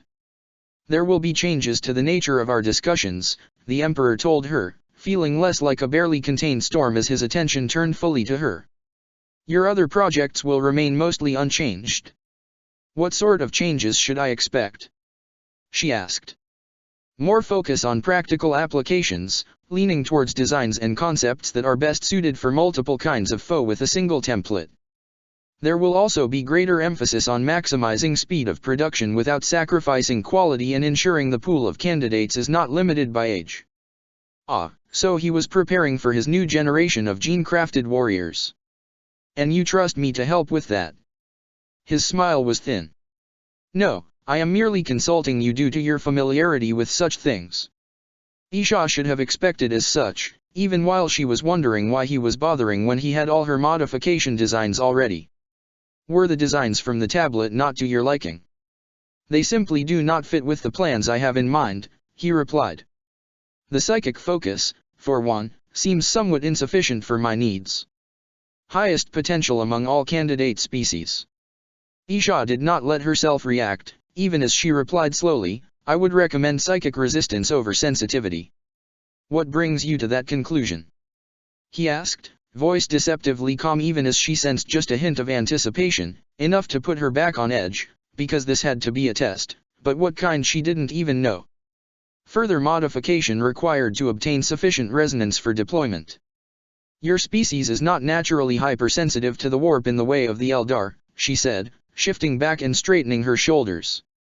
And I've noticed some genetic traits among my patients that could lead to heightened resistance to the warp with the right sort of encouragement.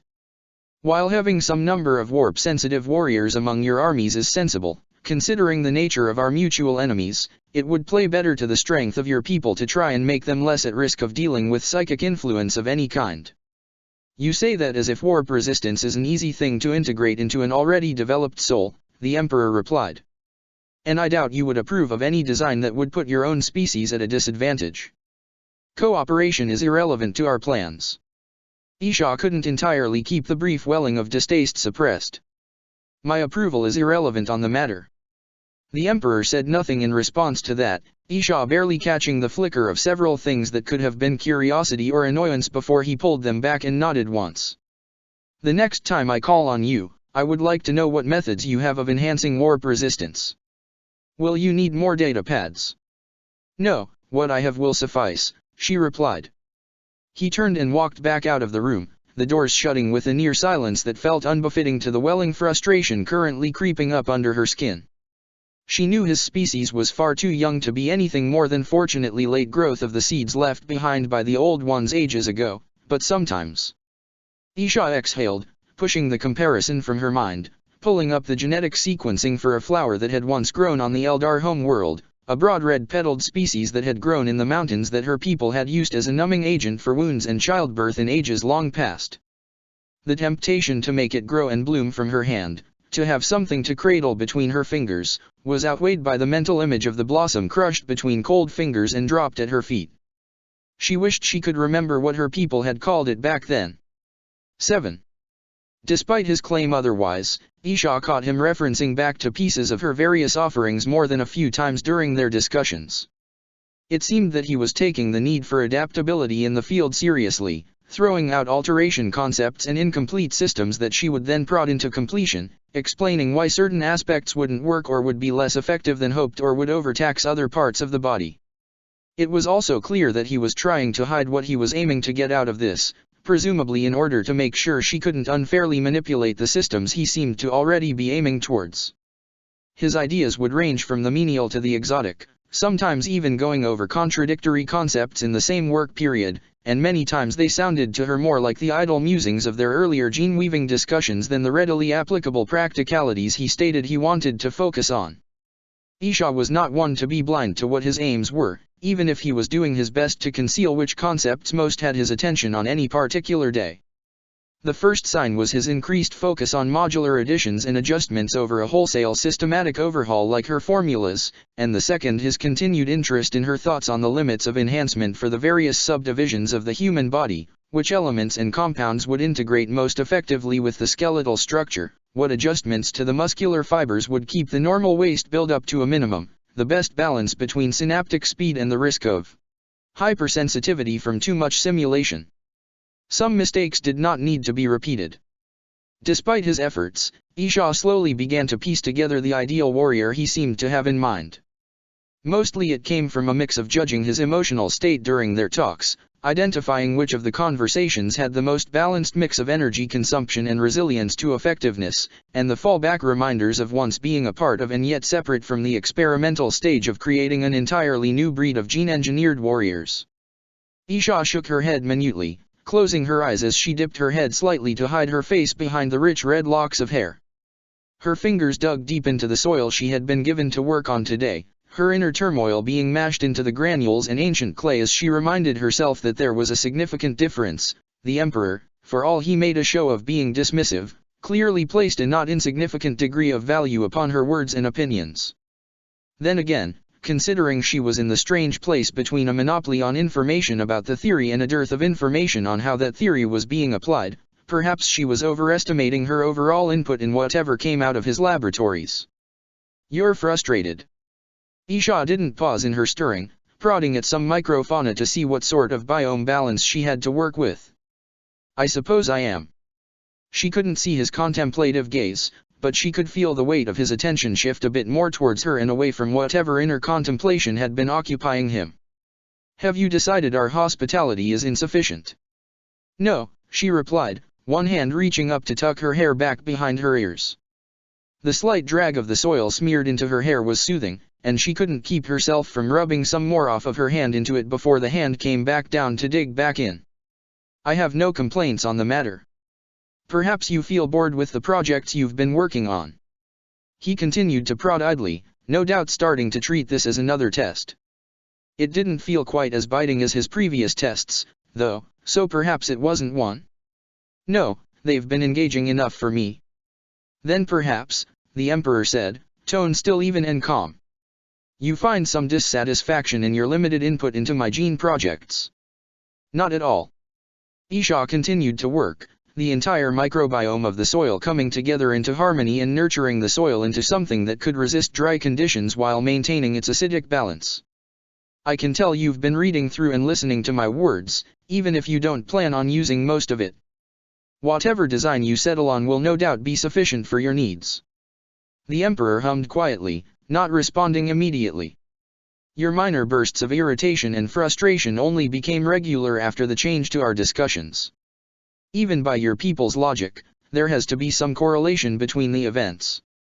Isha turned her head enough to look at the Emperor, her hands withdrawing from the soil crate now that she had determined the system was self-balanced enough to no longer need her attention. "Correlation does not immediately mean causation," she said, straightening up and running her hands through her hair again. "And I have hardly let my frustration affect my work or our discussions. I am aware. However, I would prefer to prevent another outburst like the one you had after working with my Thunder Warrior," the Emperor replied, regarding her with narrowed eyes. "That was a different situation, and resolved to both our satisfaction, last I was aware." Isha's hands dropped to her sides, fingers still idly rubbing the remaining soil between them, the texture and input of knowledge she already knew settling against the increased confusion and annoyance she was feeling. What was he hoping to get out of this? Proof of some aspect of her character he could consider a flaw? They were past the point where his anger felt like a thread over her head, which was why she felt more comfortable speaking her mind and even pushing back occasionally. She had thought they were approaching some easy form of amiability. She didn't like the idea that she might have been mistaken. "It started when I brought up the potential for adjustments to your designs for a psychic focus," the Emperor said, words spoken slowly as if he were puzzling out the answer as he went along. "And more so, you seem almost against looking too much into psychic sensitivity despite that no doubt being a specialty for you. Many of your designs from the tablet had varying levels of sensitivity but, in retrospect, based on some fallback to serve as a safety net." "And your conclusion?" Isha asked carefully. "You don't want me to work towards designs that would make any gene-enhanced warriors more like your people." "I am not blind to your disapproval of my people and their ways," Isha replied. "Why should I make suggestions that you would throw away out of spite, or else use against my people? I am helping you protect your own people, not to slaughter mine. You say that after your own claims that you may need to put them down for what they've unleashed on the galaxy with their unearned pride and insanity." Isha's temper frayed ever so slightly and she gave the Emperor a cold look. "That is not what I meant and you know it. I am willing to help you with your gene-crafted warriors because I know what is at stake here, but that does not mean I wish to see my people destroyed. In any case, your warriors would hardly be helpless against my fallen children, given the threats they are designed to face." The Emperor's eyes narrowed further. "And what threats would those be? You seem strangely sure that you know my reasons for creating enhanced soldiers." Isha gazed back coolly, refusing to be intimidated. "I am not a fool. The fall had consequences beyond just the destruction of my children's empire. It would also have destroyed the fleets of psychomatons and spirit drones that my children used to keep their enemies in check, not the least of which are the Crook and the Canib, or as they are known today, the Orcs and the Rangdan. This time, Isha was sure of the flicker of surprise on the Emperor's face before he schooled his expression. "You know, then." "I do," Isha responded curtly. "My children and my pantheon waged war upon them long ago, before Asuryan's ban, so I am well aware of the threat they pose to the galaxy and what would happen if they were allowed to reclaim their lost power. And despite knowing of the threat they pose and having millions of years in which to do so, your people failed to truly eradicate either the Orcs or the Rangdan, only contain them," the Emperor observed. "Hardly a great accolade for such a powerful and advanced species working off the scraps and memories of the old ones." Isha bristled at the implication in the Emperor's words. Her children's sins were beyond counting, but this was not one of them. "We tried. They were too resilient, too dangerous. All our attempts to solve the problem failed. No matter what we did, we couldn't destroy them or cure them." Isha broke off, grimacing. She had not meant to let that last part slip. Cure. The Emperor's incredulity and astonishment were obvious, and for once he made no effort to conceal his emotions. "How could you possibly cure those abominations? Why would you even want to?" Isha inhaled sharply. Well, there was no point in concealing it, she supposed, no matter how much she disliked the idea of sharing the memory of one of her greatest failures with the Emperor. But more harm would be caused by lying to him than simply telling the truth. "I did not wish to cure the Canib. Those revolting parasites have always been monsters, and deserve only annihilation. The Crook, however, were valuable allies, once upon a time. I attempted to find a way to restore their sanity. I failed." That was one of her most bitter regrets to this day. Gorkamorka had been a good friend and ally, once. He had struggled with how to be more than just a living weapon, all the Crook had, and the potential to grow beyond that, which had existed, no matter how ridiculous the idea might seem to those who had only ever known the Orcs. The Old Ones might have created the Crook as weapons, but they had wanted loyal soldiers dedicated to protecting them, not monstrous brutes incapable of anything but waging war only for the sake of war itself.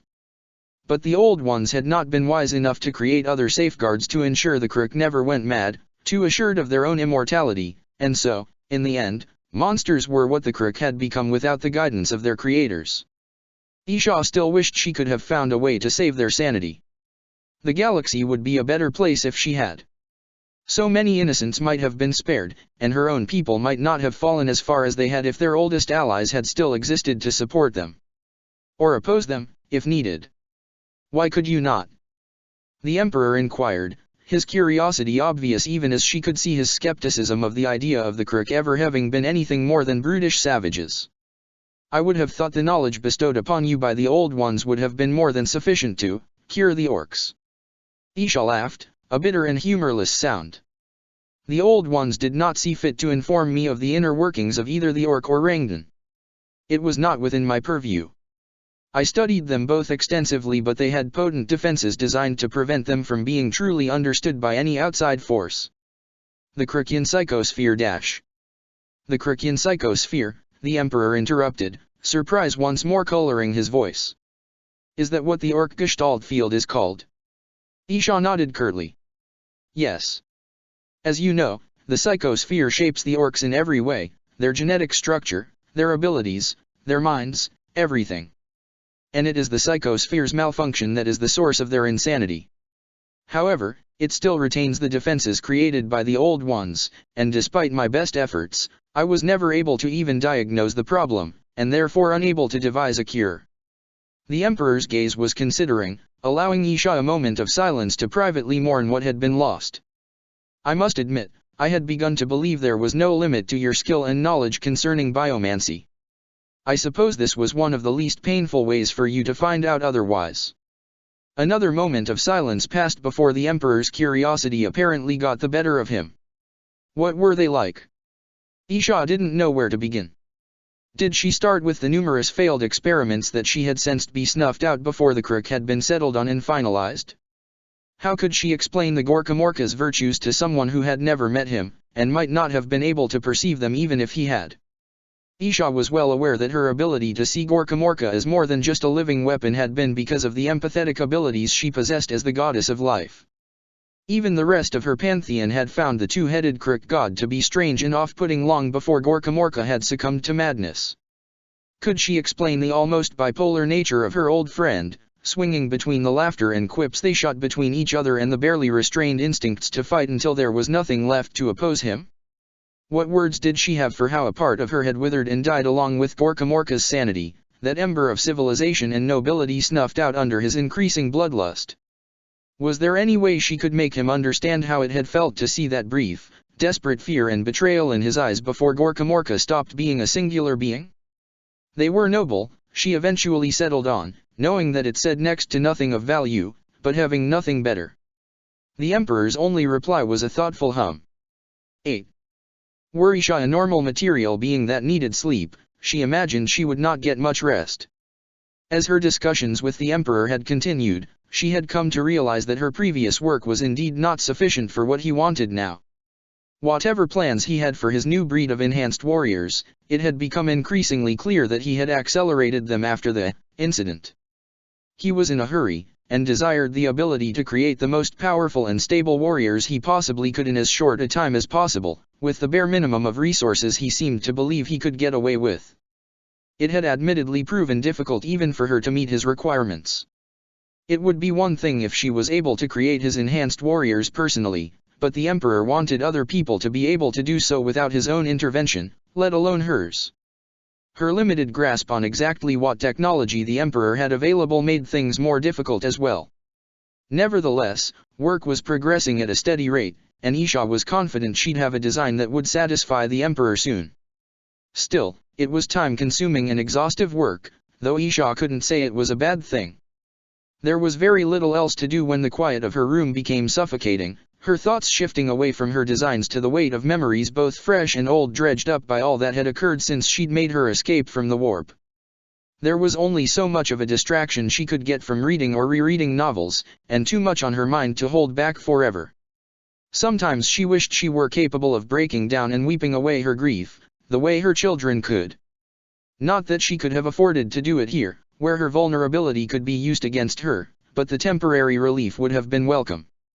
Isha shook herself from her own head when she heard the doors start to open, adopting a composed and serene demeanor when the Emperor entered as if she hadn't been digging her nails into her clothing while her mind spiraled into darker emotions just moments before. If the Emperor noticed anything amiss, he said nothing, his own composure barely broken by a thin streak of impatience and concern. I have need of your services to heal some of my Thunder Warriors once more. For different reasons this time, however. Of course, Isha nodded, pushing down the surprise and curiosity his statement sparked. As she advanced, she wondered why the Emperor was allowing her access to his enhanced soldiers once more. By her counting, it had been 3/4 of a local solar cycle since she had healed that first Thunder Warrior, and while Isha had initially hoped that he would eventually allow her to do the same for the rest of them, she had given up on that as time passed, consoling herself with the fact that at least she had done something for them. Yet, the Emperor had now changed his mind after all this time. Well, she supposed she'd be finding out why soon enough. As Isha held out her hands, waiting for one of the custodians to bring out the shackles, she was surprised once more when the custodes on the right instead produced a pair of long, snowy white bracelets. Isha could see many of the same runes that had been inscribed upon the shackles she had worn before, glowing a faint golden with the power the Emperor had imbued in them, but it felt different. No less powerful, but less oppressive, gentler. The Emperor smiled faintly at her surprise. The shackles seemed somewhat unseemly for a guest of your stature, he explained. So I have devised an alternative. True to his word, the bracelets were both physically and metaphysically lighter than the shackles, and though they contained Isha's power just as effectively, it no longer felt like she was being pushed down under a heavy weight, even under the combined effects of the wards and bracelets. It didn't feel comfortable, exactly, but it no longer felt uncomfortable either. Isha nodded quietly to the Emperor. While she would not thank him for creating a new version of her restraints, she appreciated the gesture for what it was. The Emperor inclined his head in response before striding out of the room, Isha and his custodes quickly following after him. As they walked down the corridors, Isha wondered once more what could have to convince the Emperor that her direct aid was required in healing his Thunder Warriors. As much as she loathed their design, Isha had to grudgingly admit that they had been resilient and mighty, for all their other flaws. The problem must be truly severe, if the gene therapies she had provided were not adequate. The sense of something off tickled at the back of her mind as they approached the lab doors, causing a desire to put adrenaline into her system to pass through her thoughts. She forced it back as the procession came to a stop, the Emperor's gaze on her before he turned to the doorway, gesturing for the custodian to open it for them. The crack was enough to let in what had previously been restrained by the warding within. The stench of war brought making her entire body stiffen as she realized what had happened even before she stepped inside to look upon the 24 wounded Thunder Warriors. Isha had to force herself to wait as the shackles were removed from her wrists, staring in horror and worry at the insensate warriors. They were not restrained by either the custodians or even chains this time, but they had all been seriously wounded, their injuries festering in the material and immaterial alike, and several were writhing in pain. To her faint surprise, she recognized the first Thunder Warrior she had healed all those months ago as one of them. Her senses were reaching out well before she made it over to the soldiers who had been laid out on the beds, simultaneously scanning them and soothing their pain. She could feel them instinctively flinch away, no doubt associating her initial psychic touch to what had laid them so low, but the experience of ages let her whisper comfort into their beings and take away the worst of the pain, grimaces of pain and fear smoothing by the time her hands were running over that of her first patient. While she had not given much thought to it at the time, Isha had noticed the impressive levels of psychic resistance he had possessed, which had influenced the designs she had made for the Emperor. To get past that psychic resistance would have required an absurdly powerful psyker, or the help of the ruinous powers, and it was obvious which one had happened here. Isha was relieved to note that they weren't suffering nearly as much as they might have. Normal humans would already be dead or suffering from rabid mutation on both a physical and spiritual level, but the Thunder Warriors were only seriously wounded and several of them, including the one she had healed previously, were likely to have recovered on their own. Still, it was always better to be safe than sorry when it came to chaos. Her first and previous patient turned his head slightly to face her as her hands slid gently over his wounds, his glazed gaze seeming to spark with recognition before he was lost to the haze of his struggle to recover. Her mind and powers sliding into his body as easily as they had the first time she'd interacted with him.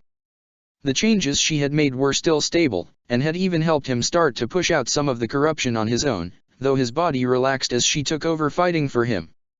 It was a matter of moments to excise the taint from every corner of his body, Isha not even trying to hide her satisfaction as the invisible hooks of corruption dissolved into nothing. Those cells too damaged to be revived were excised and dissolved into fresh material, her powers encouraging his already rapid regeneration to work even faster to replace the missing parts of his limbs and organs.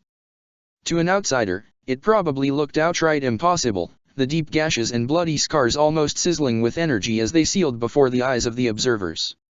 Only once she had triple-checked for any lingering touch of chaos did she finally let herself withdraw, her last act of kindness being to soothe her patient into a deep slumber in order to recover his energy and sleep away the psychological and spiritual ache he would no doubt be feeling for the next few days. The way his body slumped into the bed told her it was the right decision, even after feeling the brief flare of alarm from the Emperor's custodians before their master's touch calmed them. She pushed herself away from her first patient's side, moving the mere 2 steps to the next bed to repeat the process over again, just remaining cognizant of the others in the room while she juggled her mental attention between her next patient's assessment and maintaining the soothing numbness the others needed. While she could have done them all simultaneously, she felt it was more prudent to give them each her full attention in order to make sure they were completely healed and free of any minute hooks chaos could make use of. Isha was surprised and pleased when she realized the Emperor had applied one of her gene therapies to this warrior, with a quick assessment of the others suggesting he'd made use of several of her formulas for them. Not all of what she had suggested had been implemented, but these soldiers, even with the wounds they had suffered, were far more stable than their comrade had been when she had first met him, which was no doubt part of what had kept them alive long enough to come into her hands for healing. While Isha had hoped and wanted to believe he had taken her advice, she hadn't been able to completely quell the fear at the back of her mind that the Emperor was simply using what she had given him to create a new breed of enhanced warriors, and would discard his previous soldiers as no longer useful. The evidence that he did care for his soldiers to at least some extent was a relief in more ways than one. On the edge of her awareness, she could feel the Emperor move to check on her first patient, and without thought she snapped at him, her worry flaring into protectiveness. He needs rest, not experimentation.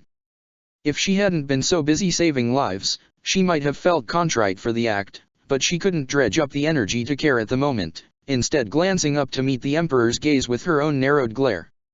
She only felt relief and a touch of annoyance as the Emperor actually stepped back once, her gaze falling back down to her patient as she kept an eye on the hand she was regrowing from its empty and previously rotting stump. "Do I have permission to speak, or do you need quiet as well?" he asked, a note of amusement in his voice. Isha huffed, playing with each of the newly regrown fingers of the warrior's hand to make certain that the nervous tissues were properly relaying information to the brain and back.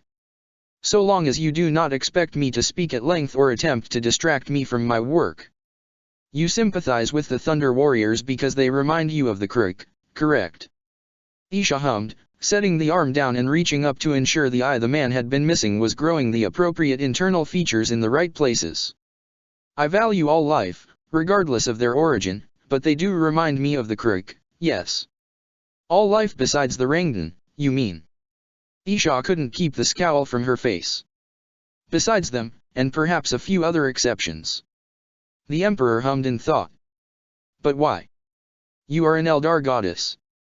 I can somewhat understand your sympathy for the orcs, in light of what you told me, but beyond that, you gain nothing from even glancing in the direction of other species."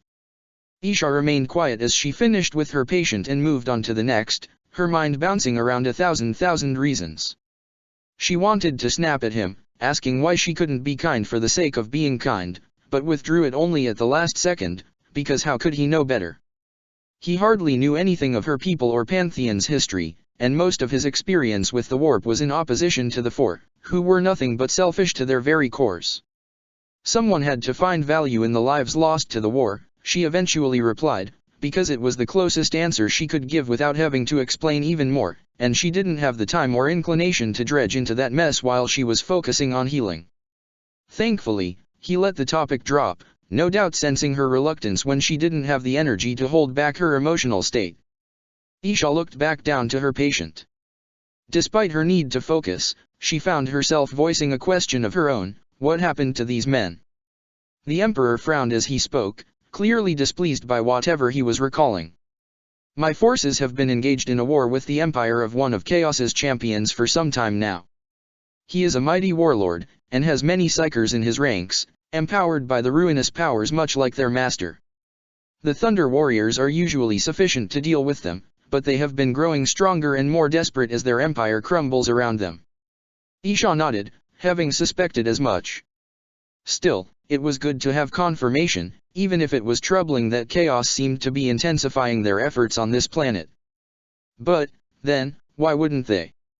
In the current state of the galaxy, no one posed more of a threat to them than the anathema. She returned her focus to her work, but it seemed the Emperor was not done asking questions. "Why did you come to Terra? You could have fled to any number of places less hostile to you, and yet you put yourself before my mercy for no gain. You could have already had an army of loyal followers by this point." Isha frowned, wondering why he was asking a question he already knew the answer to. "I could not be assured of my safety there, as you very well know. Chaos would have hunted me relentlessly. Not even in the webway." The Emperor questioned with a raised eyebrow. "I am aware it was damaged by the fall and is still occupied by your fallen children, but surely you possess the knowledge to navigate it while being able to avoid them." "There were no webway gates that I could access without endangering more of my children. And even then, there was no guarantee Chaos would not have captured me before I could get through," Isha countered. "I could not have been sure of my safety if I had attempted to flee into the webway." "Your safety was not assured here, either," he observed. "You had no guarantee that I would grant you sanctum." "True," Isha acknowledged, "but if it had not worked, only I would have paid the price for my actions. I will not sacrifice the lives of my people on a gamble that might not even work just to ensure my own safety when I have other options available. If it comes down to a choice between a risk to me, and a risk to my people, well, that is no choice at all." The Emperor's visage twisted, and in that moment, Isha saw a man who understood the sentiment completely.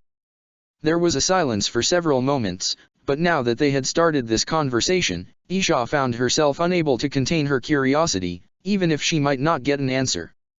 What forced you to change your plans so abruptly? I admit I had never seen you so angry before or since you had to fix the wards of my rooms, and I don't know enough about you to guess what could have left you in that state for so long. And you seem to have accelerated your plans even more than before due to whatever happened. The Emperor's eyes narrowed at her admittedly brazen question, as he was quiet for several moments, weighing what he wished or did not wish to tell her before he spoke. That incident you speak of was a major chaos incursion. They opened a warp rift in my labs, the shock waves of which killed thousands. They did what? Isha's brows shot up as she looked back up to the Emperor, halting her work on the Thunder Warriors in shock. But, why? They had not come for her, but Isha couldn't think of any other reason they would have dared to strike directly at the Emperor's territory, without even waiting for him to be away. Yet, there must have been something that would have caused chaos to take such drastic measures. The Emperor's eyes narrowed and his jaw clenched as he seemed to consider his words, and Isha could see the rage simmering just beneath the surface, ignited by the mere memory. What had the ruinous powers done, to make him so angry just by recalling what had happened? When the Emperor spoke again, his words were clipped and cold. They stole my sons. Isha stared at him, astonished as she tried to process his words. The Emperor had children? Well, no, of course he did. Isha silently reprimanded herself.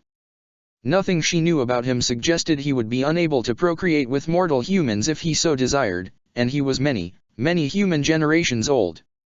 But they weren't normal children, were they? Isha realized quietly. I have known demigods before, and chaos would not have gone to so much effort for normal demigods. Demigods were powerful, but the power and the abilities inherited from their parents tend to vary wildly. While Isha had no doubt that the Chaos Gods would have delighted in taking any of the anathema's children from him, they would not have gone so far as to open a warp rift in the heart of the Emperor's power just for that. But there was more than one way to create a demigod. Demigods born from a mere affair between a god and a mortal would not have been so tempting or threatening for the ruinous powers to do this much, but demigods who had been mortal before they earned the favor of a deity and became imbued with divine power? Demigods created by divine parents through magic and technology with a specific goal in mind for what kind of children they wanted? Those could be far greater and more dangerous. Such children created by the Emperor were certainly something that Chaos would have done anything for in order to wrench them from their father's grasp. Surprise flashed over the Emperor's face at her insight for a moment before disappearing as he responded, "No, they were not. I created them, the Primarchs, through science and warpcraft over the course of several decades. They were meant to not only be my sons, but my generals, advisors, and champions, to help me unite humanity and lead it into a new golden age." Isha nodded quietly. She could easily guess at the devotion and effort that must have gone into making these Primarchs, and the Emperor's rage made far more sense now. Isha had lost far too many children over the ages to time and treachery alike. She knew all too well the seething fury, the desire for vengeance, the instinct to lash out in a futile attempt to fill the void in one's heart. She felt it even now. Isha had kept a tight leash on grief and rage, for this was not a place where she felt safe or comfortable enough to vent them, but words could not describe her burning hatred for Slaanesh. Liliath had been flawed, yes, but she had still been her daughter, the result of her and Kernus's love, who Isha had loved and cherished, who Isha still remembered as both an innocent child, an arrogant young seer, and a woman bowed down by her guilt and sorrow as she watched her siblings spiral into insanity. And Liliath was not the only child she had lost. Isha's heart ached even for those who had died millions of years ago, just as much it had when they had first died. It was a pain that never truly faded. There were ways to learn to live with it, to not let it destroy you, but the horror and agony of losing a child was not something that diminished over time. But for the Primarchs, there might still be hope. Are they dead? Isha asked cautiously, wondering if it might provoke the Emperor or if he even knew the answer. The Emperor exhaled slowly before he responded to her question. I do not believe so. My sight is clouded, but I can see enough to ascertain they are alive. But I do not know where they are and what has become of them. Isha nodded. For the Emperor's sake, she hoped his sons were still alive and well, and that they had not been corrupted and twisted to fight against their father, or each other. The agony of seeing one's children reject you and turn upon each other was another pain that Isha was unfortunately far too familiar with. Isha suppressed a grimace and pushed away those memories. There was no point in dwelling right now, nor in continuing a discussion on what was clearly a painful subject for the Emperor. Still, it was interesting to know Chaos had apparently not even made a token attempt to her despite the efforts they had made to steal the Primarches. Did that mean they didn't consider her a threat? Were the Primarches simply that valuable? Or did they believe her agreement with the Emperor wouldn't last, and that he would kill her in the end? Well, if those parasites were going to underestimate her, Isha wasn't inclined to object. But she had every intention of taking advantage of their arrogance and making them regret dismissing her. The rest of her time spent healing was silent, Isha focusing even more on her work to push back the memories their discussion had dredged up in her. She hadn't dared to imagine too many commonalities between herself and the Emperor, mostly because he had been up until then so reluctant to part with information about himself or his people before she had already guessed it herself and pushed him into admitting to it. The fact that he had opened up to something so private and important, she wasn't sure what to make of it yet, besides perhaps proof that her efforts were finally paying off. Eventually, her last patient was sent into slumber, and Isha could finally step back and let her shoulders fall in relief. The Emperor took the change in her demeanor as permission to step forward, his own energy reaching into his warriors to check them over. To her surprise, he barely did more than a cursory once-over of all of them before withdrawing, making his way over to her in the process. "You've done well." Isha huffed a laugh. "I could do nothing less for them, now could I?" The Emperor nodded minutely. "In all your time here, you have worked with few complaints, all of which have in retrospect been justified. While there are still some reservations as to your goals and nature, there is something to be said for rewarding good behavior and hard work." Isha tilted her head slightly, frowning. She doubted she had earned the right to roam around freely, but she also assumed that he wasn't just going to try and placate her with useless trinkets for a space that wasn't even really hers. As if he understood her confusion, he allowed a small smile to twitch on his lips. "As such, I have arranged for your rooms to be provided with several pots of soil for your personal use." Isha blinked in surprise, her body straightening up as she realized he was serious. Did that mean what she thought it meant? "Are you allowing me to keep a private garden now?" The Emperor inclined his head. "Yes, you have earned that much. There will be limits on the size of the garden, of course, and you may not cultivate anything dangerous, but I see no harm in allowing you to keep some plants." Isha nodded, relief flooding through her. It would be good to finally have a garden of her own again, even a small one. Though her chambers were comfortable and spacious, they were barren and limited in entertainment. Having life that needed nurturing and attention would be both a relief and give her something to do other than work or read the limited selection of novels in her room again. "Thank you," she said quietly. The Emperor nodded crisply. "I also believe," he said, "that it is time for you to learn of your next project." Isha's brows rose, wondering what was so urgent that he wanted to get to the work now instead of sending her back to her chambers as per the usual routine. "Now?" "Yes. I have need of every resource I can obtain, and cannot delay any longer," the Emperor said, beckoning for Isha to follow him as he walked outside the lab. She subtly checked over the warriors one last time as she passed by on her way to the door, more out of paranoia than self-doubt in her capabilities. As soon as they stepped outside, they were both surrounded by the custodians once more, Isha only remembering after a moment about the bracelets when she caught his pointed look. During the several minutes of walking down the long, winding halls of the building, Isha wondered what exactly this new project that he had in mind for her was. Did he want her to create something new, perhaps? She was under no illusions that the private gardens weren't as much a bribe as a reward in order to make her more amiable for this request. After all, if she refused, he could just simply forget to have the gift delivered.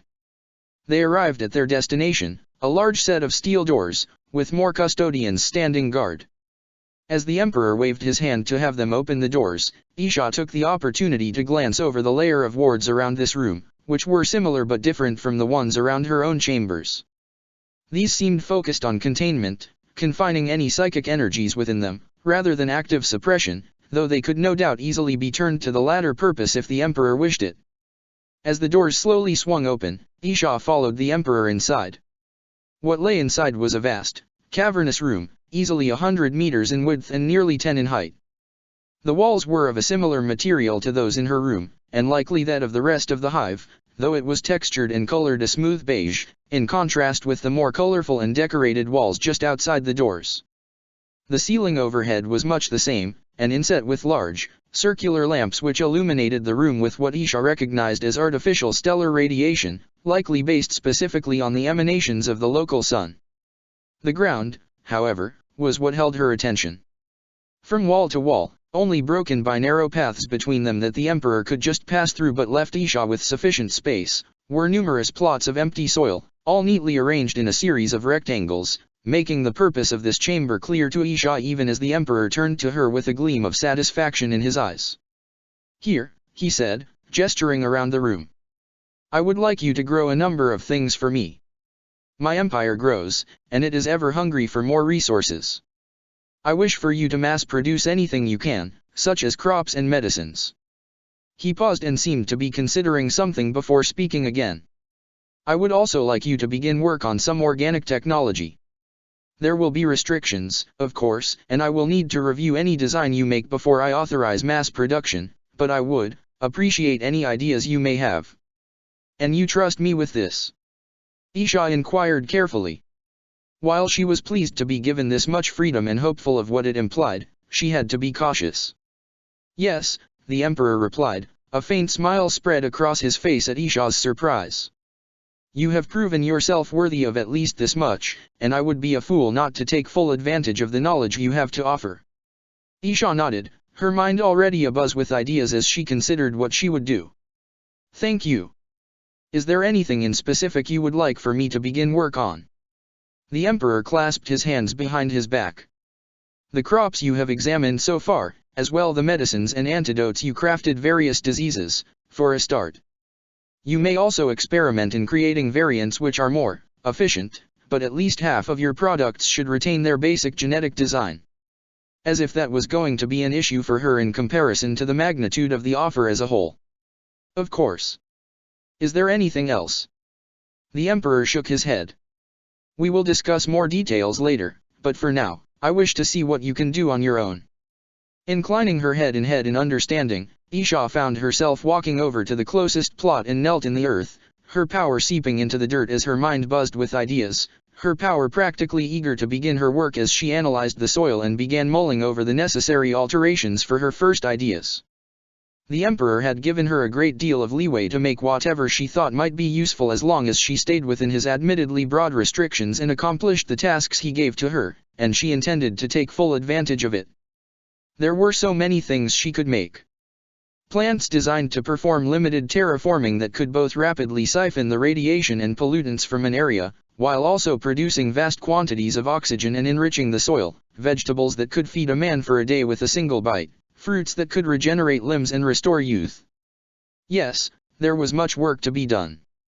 9. There was no breeze to rustle the grasses and leaves, no sunlight to pour in from above and warm the soil and air, no insects, or birds or beasts to fill the atmosphere with their cries and whistles and movement.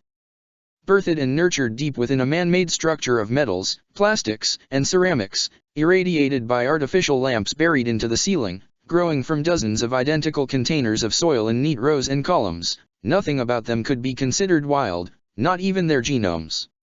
In spite of that, the plants swayed in memory of winds they had never felt, the air was thick with moisture and heat, and the room echoed back the soft melody of their nurturer and caretaker. Roots and vines grew in and over their open containers into their neighbors, down to and across the floor, and even up the walls, hiding away the hard metallic floor and the stark, flat-colored walls behind blooms rich with dizzying scents and eye-catching colors. The very aura of the room was wild and untamed, a jungle cut out of time and placed within the heart of humanity's ancient monument to technological advancement, a challenge, and a reminder of the natural world's quiet staying power on a world that had almost forgotten it. In the heart of her jungle and oasis, Isha continued her work, her clothing and hair smeared with dirt as she dug her hands down into the soil. There was no specific need to do so. Her awareness was part of every last living thing within the boundaries of the thick wards and thin walls, but she found it much more satisfying to pull up a mass of earth with her own two hands, several worms wriggling within it as they were taken from their tunnels and exposed to the open air. "Calm, now," she hummed to the worms, who stilled for her as she gently removed them from the dirt, running the tips of her fingers along them as she checked on their health. As part of the newest generation birthed within the soil, descendants of the ones she'd first woven together in her earliest efforts, she wanted to be sure that their genetic template was remaining stable as they were exposed to the different radiations and toxins that afflicted the various parts of Terra's surface before they ended up out in the wider world with their many cousins and relatives. Thousands of these pre-prepared boxes had already passed through her hands in her garden, all off to be studied and replanted and harvested to fuel the Emperor's war machine. And yet, Isha had not felt so invigorated and at peace with herself since she'd thrown herself into the Matarium. It had nothing to do with her being excited about helping a warlord conquer his world, or any sort of thrill in watching her captor build his armies and fleets on the food and resources and knowledge she provided. She hadn't really been hurting, since barely 2 solar cycles had passed between her isolation and her return to her aspect, but she could not deny she felt more grounded and present now that she could immerse herself within her garden, no matter how small and transient it might be compared to the ones she had kept within the warp and within her children's empire. The undergrowth near her rustled, and she turned her head just as one of the bulb-shaped, palm-sized helpers she had woven together scuttled out from a low bush and over a raised root, bouncing on its legs and squeaking quietly as it waited for her to set the worms and soil back within the hole she'd dug before picking it up. Its top opened for her, unveiling several different samples of soil and fungi from another part of the garden. "Ah, I see," she murmured as she touched on the samples, feeling the discordant mutations that could grow into something dangerous within a few dozen generations if not nipped away now. She made the corrections in a heartbeat, setting the samples back within her helper before setting it down again. It scuttled back and forth as she pushed herself up to her feet, making one last squeak before darting back the way it had come from. She couldn't help but smile. These helpers had been very useful so far. They were biological automatons that worked well enough independently that she didn't have to actively control them, and they in turn would bring her attention to any issues that were too small to be caught by her more passive immersion within her garden. She only kept the helpers around while she was working, breaking them back down into raw material and warp stuff when her time was up. Of course, she had only been allowed to use them after she had given some of them to the Emperor so that he could study them privately and make sure they were not harmful. In the old days, her helpers had been extensions of herself, nature spirits roughly equivalent to the daemons of the Chaos Gods, but Isha had decided it would be unwise to use them here. No doubt the Emperor would have wished to examine them as well, and Isha was unwilling to part with even the tiniest shard of her essence when there was no guarantee it would be returned to her. These biological automatons served essentially the same purpose, and giving some of them to the Emperor did not mean losing any of her power if he decided to keep or destroy it. Even still, it wasn't the same as her gardens of old, where her strength and will were enough to have entire swathes of the warp cultivated under the hands of herself and her menagerie of tireless workers, scampering about in between her many gardens when they were not called upon by her children to help with a task that required her power or the other gods for something they needed her input on. Not that either of the latter circumstances had happened much within the past few million years, compared to the times of old. Time was a funny thing within the warp.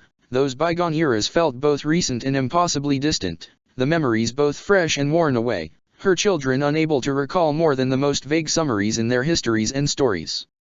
She sighed as she sank back to her knees, her hands already reaching out for the problem fungi as she allowed her mind to drift back, the work instinctual enough that her attention was unnecessary at this point. The warp and walls bounced her voice back as she hummed an old song, the original lyrics long gone even to her memory, but the familiarity of it comforting. Wrapped up in her work like this, immersed within her aspect, it was easy for her to lose track of time, only aware of a new presence when she felt their presence enter her claimed territory. She relaxed a second later, recognizing the familiar presence of her brother and twin, the heat of his forge warming the air but not harming the plants under his boots as he made his way past her workers towards the small grove she was tucked within. "Vol," she called out in greeting, leaning back far enough for him to see her within the foliage brushing against her back and arms. "You look well." "Isha," he greeted in turn, coming to a pause several strides away from her grove. "I see you have something new within your gardens." "I've been working on some designs," she replied, pushing herself to her feet, her hands resting against the bark. Over her head hung the literal fruits of her labors, emerald green and rough of rind, rich tangy flesh contained within the thick skins, juices seeping with nutrients and minerals and proteins. With the empire expanding, my children are discovering whole new worlds of potential risks and wonders, and I wish to have something for them in their times of greatest need. Well, they're certainly pretty to look at, Vol said, his eyes shifting up to take in her trees and efforts with open admiration. Though I was of the belief that you were trying to wean them off of your direct aid. I am, even if it pains me to let them go. They need to learn to stand on their own, but that does not mean I must stop helping them entirely. Isha reached up and pulled one of the fruit from its branch, tossing it gently to her twin god and watching him snatch it from the air, the surface blackening slightly from the heat under his skin. Vol bit into the fruit without hesitation, pulling a large strip of the rind away with his teeth and spitting it to the side before biting into the fruit flesh. Juice leaked from between his teeth and over his lips before his other hand came up to wipe it away, tongue swiping the juice off his thumb as he hummed appreciatively. A sharp flavor, and an interesting composition. Why a panacea? There's been a rise in warp-touched illnesses in the Matarium. Isha watched as one of the garden helpers scrambled over to pick up the rind, taking it away to be turned into fresh mulch for other parts of the garden. While I cannot personally cure every last one of them, I can at least provide the means to cut off the warp's influence and allow for material cures to take hold properly. As overprotective as always, Vol teased, taking another bite to hide his grin. Isha huffed, tilting her head up and crossing her arms in mock offense at his words. I have every right to worry, and not just for my children alone. Worry is one thing, but you are practically on call the moment they ask for your help. Vol took a third bite, red juice running down his hands and dripping to the soil from his wrist. They already know how to handle warp touch on their own. I know, but there are so many races out there that don't, and I can't help but think that it might not be enough.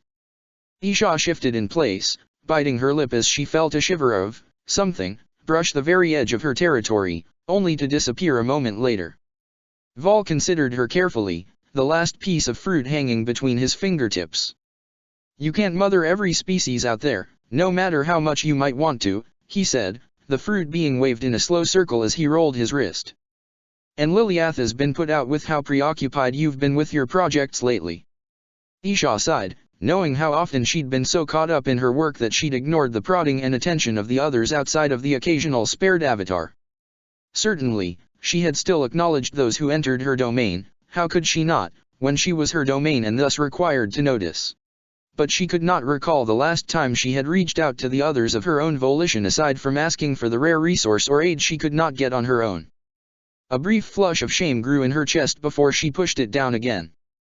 She still felt justified in the efforts she'd made, not just for what she'd learned about the warp and the old one's remnants, but what she'd in turn been able to provide to her children as she turned her old failures and explorations into new tools for them to wield as they would. It had been so long since she'd started working on her projects, nearly hyper-focused on whatever had caught her attention most recently.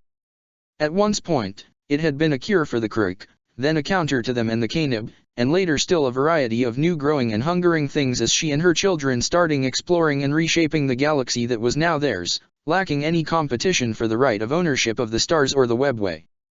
The Kruk and Canib, now broken into their shadowed selves, the Orcs and Rangdan, still lurked in the dark, festering shadows and on the edges of the Empire, far from the reach of what technology and foresight the Eldar had to bear. However, their threats had been minimized, even if eliminating them was impossible at this point. The Old Ones had designed them well, Isha had mused darkly, even as she allowed her attention to shift away from the material and to the shadows of the warp instead. With this finished, I have no major projects to work on, Isha told him, offering an apologetic smile. So I won't have anything distracting me from them. They'll both be thrilled to hear that, he replied, a small grin dancing on his lips before he finally put the last of the fruit in his mouth. Isha shifted on her feet again, fingers rubbing the dirt between them. Have you noticed anything odd around lately? How so? Vol let his hands drop, idly wiping his hand on his burned and soot-stained tunic. Just. Isha took a moment to order her thoughts, teeth dragging across her lower lip as her jaw shifted slightly. There's been issues in the gardens. Odd fungi. Wilted plants. A few trees on the edge rotted from the inside out. I had to completely break them down to their components and remake them. Oh, that sort of thing. Vol waved his hand dismissively, rolling his shoulders back. There's a lot of new warp spawns crawling up from the wounds in the warp. I wouldn't be surprised if it were some new troublemakers who don't know where the power in the warp lies yet. Perhaps, she conceded. But I feel it's one of the larger ones. A weaker entity couldn't have done what they did with my own territory. Vol hummed in thought. You have a point. Still, you're far stronger than anything else out there, so I wouldn't be too worried. If it actually tries to go after you, just give it a good kick and send it scurrying back to whatever hole it crawled out from. Isha wanted to explain how ill at ease she felt every time she encountered one of those trouble spots within her own gardens, a violation on her own territory and sanctuary. She wanted to tell him how it sometimes felt like there were eyes on her, trailing down her like a sticky ooze she couldn't scrub off her skin, leaving her feeling unclean and exposed. She wanted to make him understand that she knew she was stronger than it, but something about this thing dancing around her, hiding from her eyes but not her awareness, discomforted her in ways the Necrons and Inger had never managed in all the long era of war against them. Instead, she took a deep breath and exhaled, offering a smile she doubted reached her eyes. Of course. She tilted her head, looking her brother over. Speaking of projects, you look like you've been busy yourself. Ah, it's nothing big, Vol replied, though she could see her twin straighten up a bit in pride of her noticing. I've just been working out some of the finer details of my talismans. They might not be needed against the enemy anymore, but they're still helpful in keeping the Rangdan contained, especially after their last breakout. Another one? She asked, frowning in confusion. I didn't hear anything about it from my children. It wasn't a large one, just a small species with a dozen worlds that got too close to the containment zone, he explained. The Yildari were able to intervene and cleanse the worlds before they could get too far, and new measures have been put in place to prevent a repeat leak. Isha winced, wishing not for the first time that she had been able to find a final solution against the Kruk and Canib before their old one-ingrained defenses had adapted to her works and made them too resistant to be worth further efforts on her part. However, current measures still involved purging entire worlds of sapient species, leaving behind resource-rich worlds for the Eldar to make use of for their own ends once the threat was past. Even if it was less common with the almost complete containment of the Orcs and Rangdan, each lost race still felt like a failure of her forethought and capability, all that potential wiped away like dust on a countertop. That's welcome news, she replied before her silence stretched too long. I still have a few more things to finish up. Would you mind letting them know? No worries, I understand, Vol replied. Just don't get too caught up in your work that I have to come back and drag you away myself. Of course not, she said, nodding her head as a send-off. Fair travels. Fair travels, he returned the farewell, smiling, before Vol's avatar faded away, the projection of her brother's power dissolving into motes of light. Isha turned back to her trees, letting her other senses track him to the edge and then further away, leaving her alone with her thoughts and worries. Her fingers dug into the bark, nails catching against the wood. Her brother was right, she worried too much about her children and the Matrium. The greatest dangers had been contained or vanished of their own volition into the corners of the galaxy.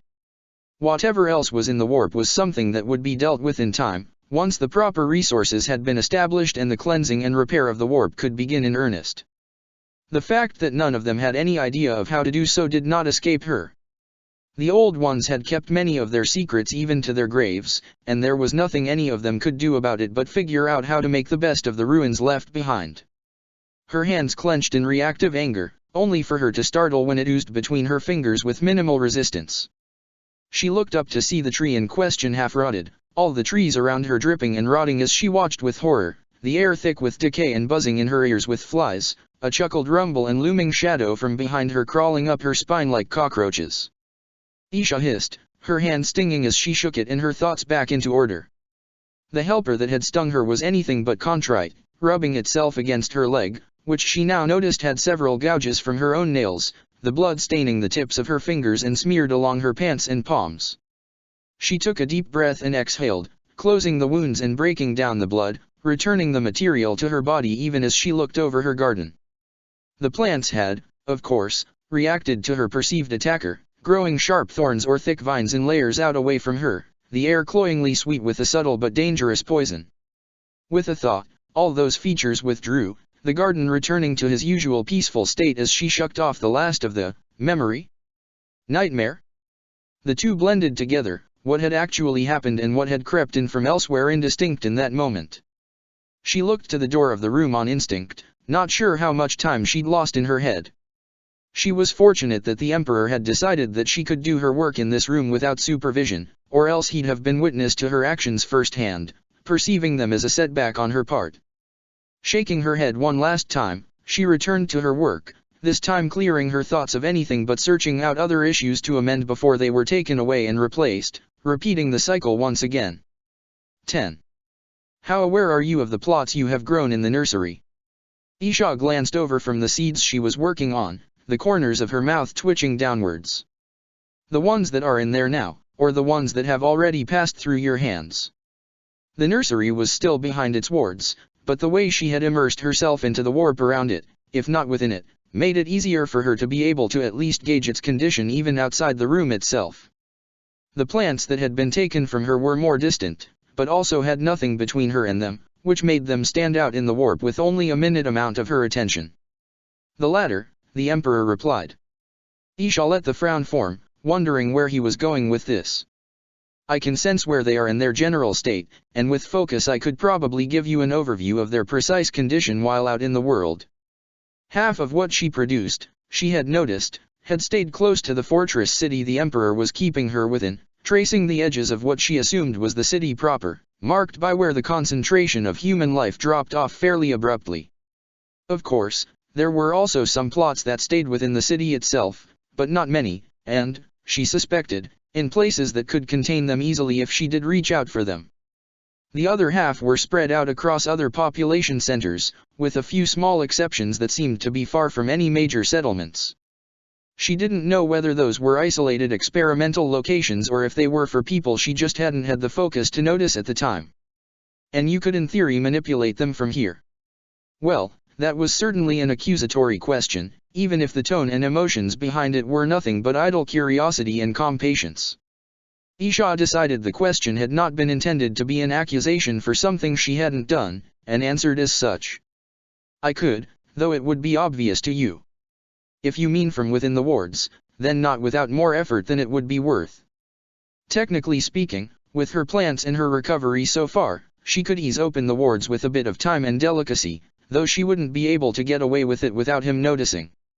However, she still had nothing to gain from the action, which made the entire concept little more than idle musings when she wasn't busy with her private garden or her reports. After a moment without further questioning, she gave in to her own questioning. Why do you ask? There is a project that I had been planning before your arrival. The Emperor paused for a moment, seeming to mull his words over before continuing. It was one that I expected to take many centuries to complete at a minimum, and would likely be delayed by technical challenges and resource concerns. A project. She considered what could be related to his previous questions, as well as what she could do that would so upend his initial plans. She looked down at the seeds still in her hand, a staple food, meant to help feed a malnourished population elsewhere in the world.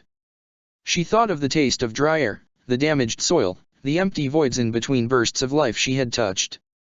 You intend to revitalize your world? I do. The Emperor's voice was soft, almost wistful as his attention split between her and the world outside, his gaze somewhere far away. Terra used to be beautiful, a gem amongst all of humanity's settlements across the galaxy, the model on which all other worlds were shaped. Even after countless wars, after the surface being torn apart again and again, it always was restored to be more pleasant and welcoming than before.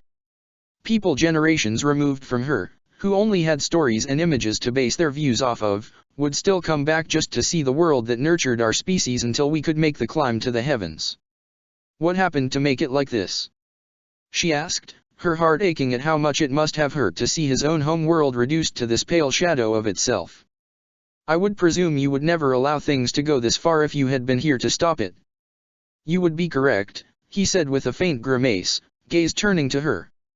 If I had been here during the Age of Strife, I wouldn't have allowed it to happen. But you weren't, she realized. What could be so important to keep you away for so long? The Iron Wars. Isha felt her brows furrow, lips tugging into a frown of her own as she tried to place the event. I believe that was before the gestation period began. I recall a great deal of death happening even before the warp became treacherous outside the webway, though I remain unaware of any details of the conflict itself. It was, but the aftermath lasted well past the rising storms. The Emperor paused for a moment before continuing. I could have returned before things fell so far. Terra's government lasted several thousand years after it was cut off from the rest of the galaxy. In addition, Malkador and several others we trusted were in place to keep an eye on things and reach out to me if any trouble came. At the time, I felt my efforts were better spent tackling other issues that needed to be handled before the storms receded, setting up caches of rare and valuable artifacts, taking down possible future threats, checking in on allies and key worlds. He paused again before continuing, voice lower and darker. I cannot pin blame on the ruinous powers in particular, since it has long been within the nature of humanity to aggravate small issues far out of reasonable escalation even without their aid.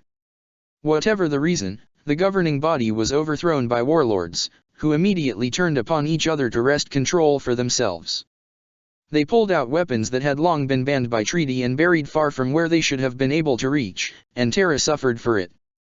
Malkador was able to focus efforts on preserving as much of humanity's history and cultural artifacts as possible within several safe vaults across Terra's surface, but even he could not stop the world's decline once it began.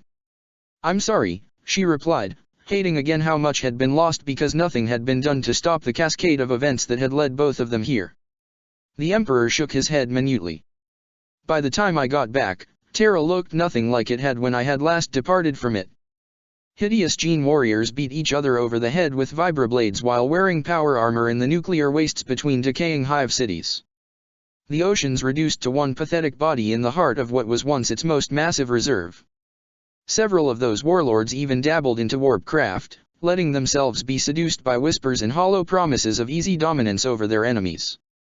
Isha couldn't recall the last time she had seen her people's home world. It had long been hidden away within the depths of the webway, its access points only known to Sigarak and a handful of his followers. She knew, however, that if she had gazed upon it and seen it turned to ruin, she would no doubt be devastated as well. I had expected it to take a great deal of effort to restore what was lost, he continued, resting a hand on the workstation. Involving importing fresh ocean water from elsewhere in the galaxy, setting my best genesmiths to restore the damaged seeds salvaged from the bunkers, and recreating or working around the missing holes within the ecological webs that would be necessary to stabilize the young and fragile ecosystems during their recovery. While it might have one day resembled the world it had once been, there would always be missing pieces that would stand out, legacies and lineages forever wiped from the galaxy because of the selfishness of a small faction of extremists. And then I arrived, Isha said, already mentally gauging what she could offer both in terms of time and resources. And gave you another option. If there were any entity in the galaxy that could restore Terra to what it should be, it would be you. His gaze was intense, a glimmer of what might be hope within them. Which is why I ask for your assessment of the world and what it would take to do so. Isha took in a breath, held it, and released it. Do I have your permission to work unhindered? How do you mean?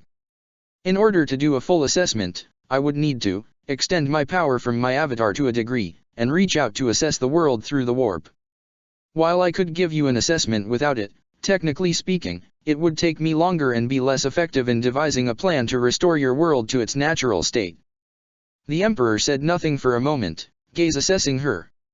She did not relent, matching his gaze calmly. What he asked for needed her to be able to do this, and she was hedging her bets on just how much trust he was willing to extend to her in order to pull it off. Then you have my permission to do so, though your avatar will remain here, and I will be watching. That was more than an acceptable compromise. Isha tilted her head in acknowledgement. Then I shall do so now.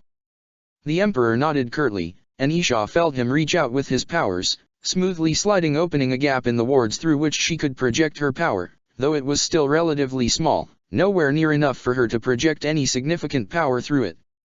Understandable, Isha supposed, and she did not really need too much of her power just for a simple scan of a single planet's biosphere. Uncoiling herself from her avatar was both foreign and exhilarating, a reminder of how constrained she had kept herself for the past few local years. Her essence reached out across the surface of the warp, skirting along the materium as she looked at the world from outside and within. The surface state was as she'd presumed, dry and empty and dangerous, though with patches of life both from her hands and what had held strong after all this time.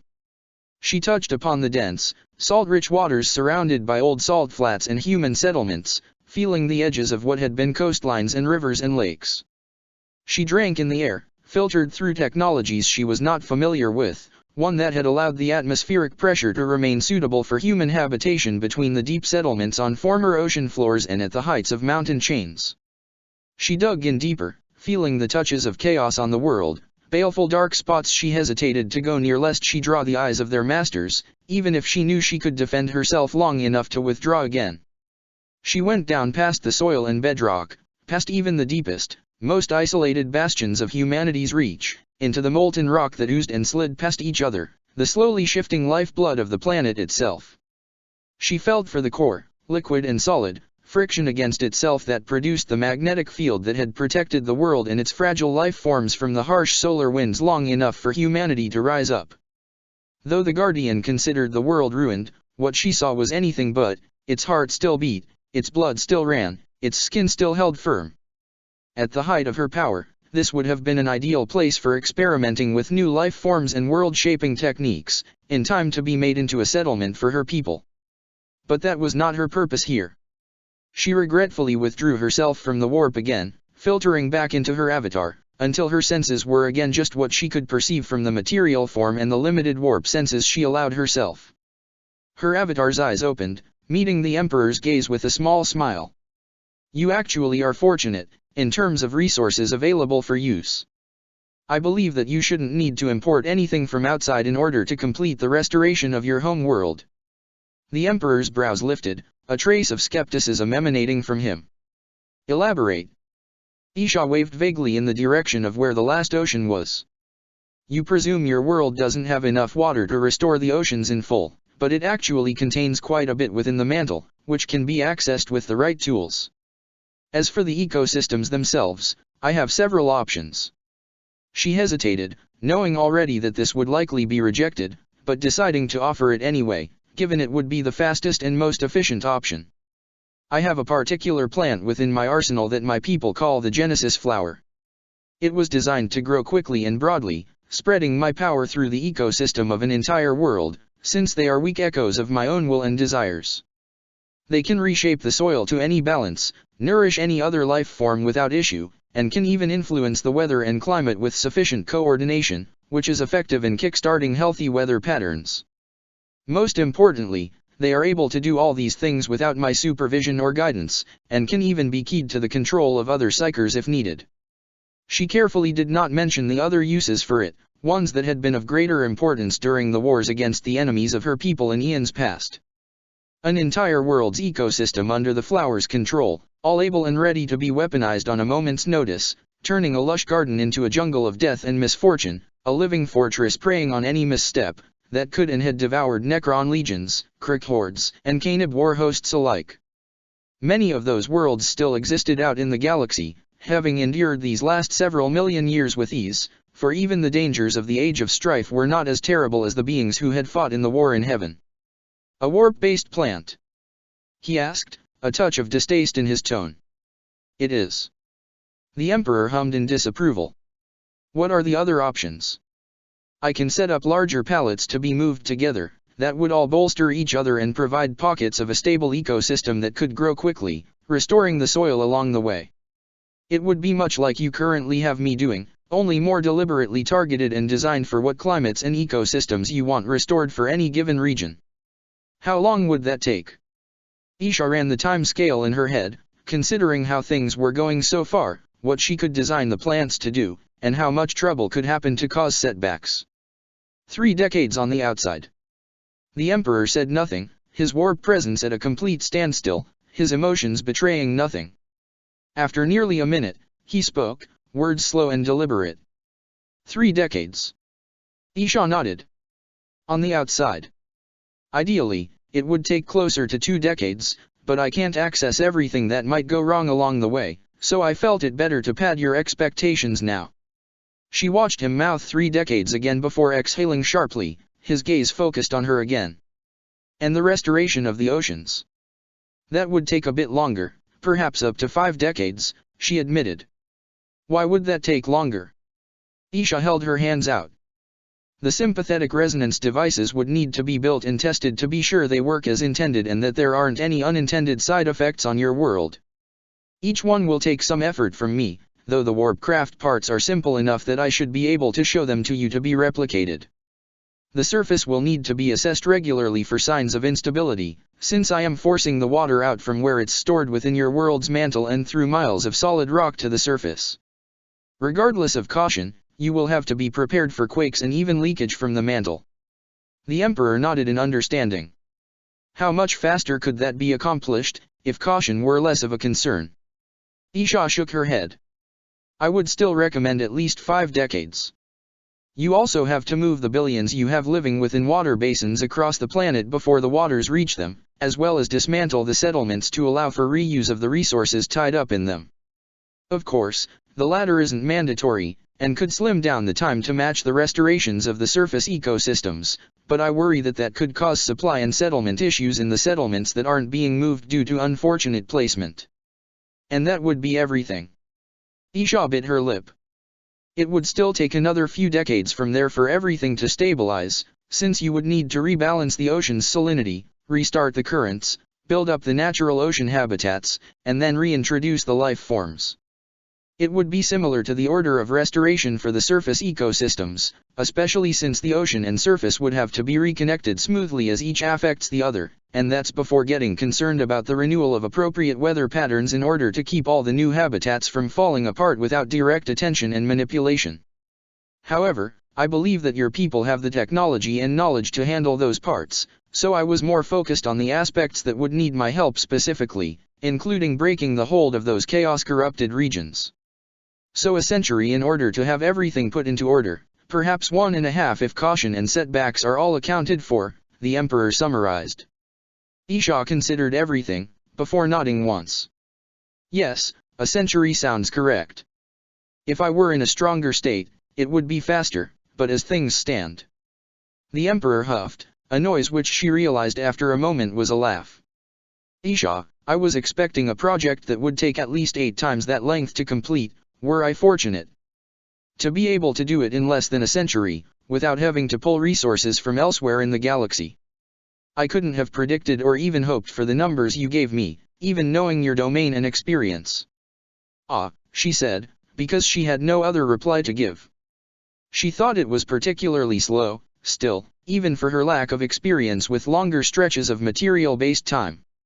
"I would like your sympathetic resonance device designs ready for me the next time we speak," he said, one finger gesturing to the data slate beside her. "If the restoration of the oceans will take longer, then I would prefer to focus on that first, since your current efforts in the nursery are sufficient for the needs of the Imperium for the time being." Isha nodded.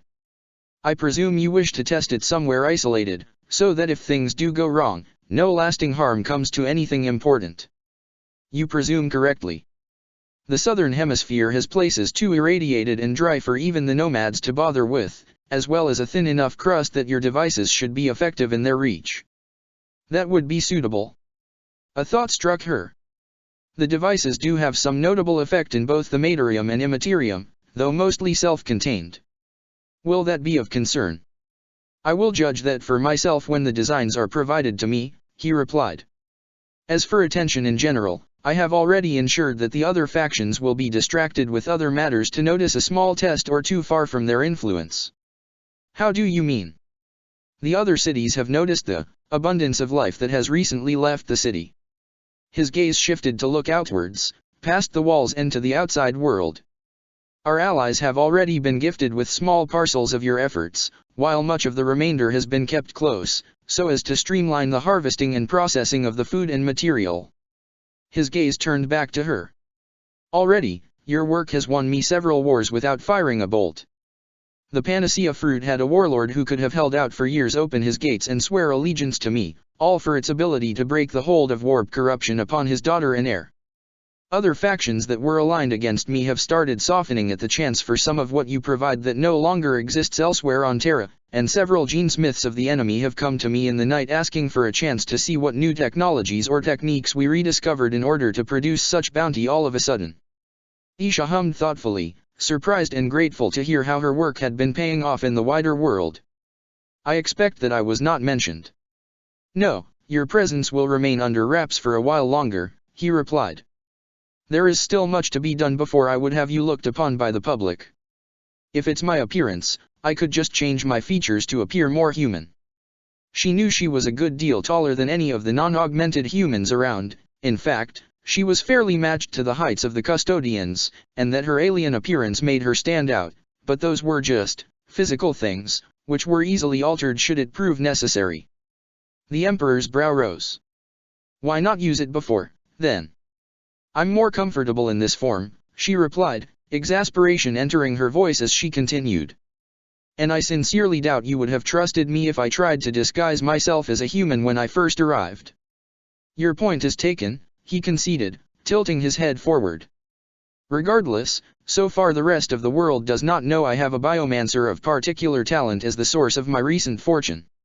Should that news get out to them, I become a target, she replied, before the full realization hit her. Those affiliated with the ruinous powers might use it as an excuse to sow further distrust against you, especially if they know or guess that I'm not human. Just so. While we both know that the Four know you are here, they and their people have little knowledge of where I am keeping you, much less what state you are in. Until they can get that information, all they can do is target the products of your efforts in hopes of bleeding my armies and resources dry. Which explained why the Thunder Warriors had been hit harder by warp-based attacks lately, their resilience from her cures just letting them hold out against the enemy's sorcery and treachery. Then I suppose I will just have to keep stymieing their efforts, she said, her chin tilting up and a smile on her lips. Any way she could make the lives of the followers of the Four more difficult was worth the effort she'd put into helping humanity's guardian. The added anticipation of working on such a long and large project as he had offered was more than enough to temporarily let herself ignore the small worry of how long she could afford to wait to reach out for her children. With more time outside the wards now, she was catching whispers of prayers and pleas from the corners of the galaxy, her lost and weary children reaching out for even a grasp of hope. The only thing she could do was send out the occasional whisper back, pleading for their patience and offering what meager comfort she could to their dreams. She didn't even know for sure if her words reached them, but there was nothing else she could give them while in her current state. As the warp settled further from She Who Thirsts birth, the full awareness of the time slipping past her grew further. A few decades might be a small price to pay for her free passage, but it was still one she would have to accept the consequences of for as long as her work took. Check the description for the links to the author.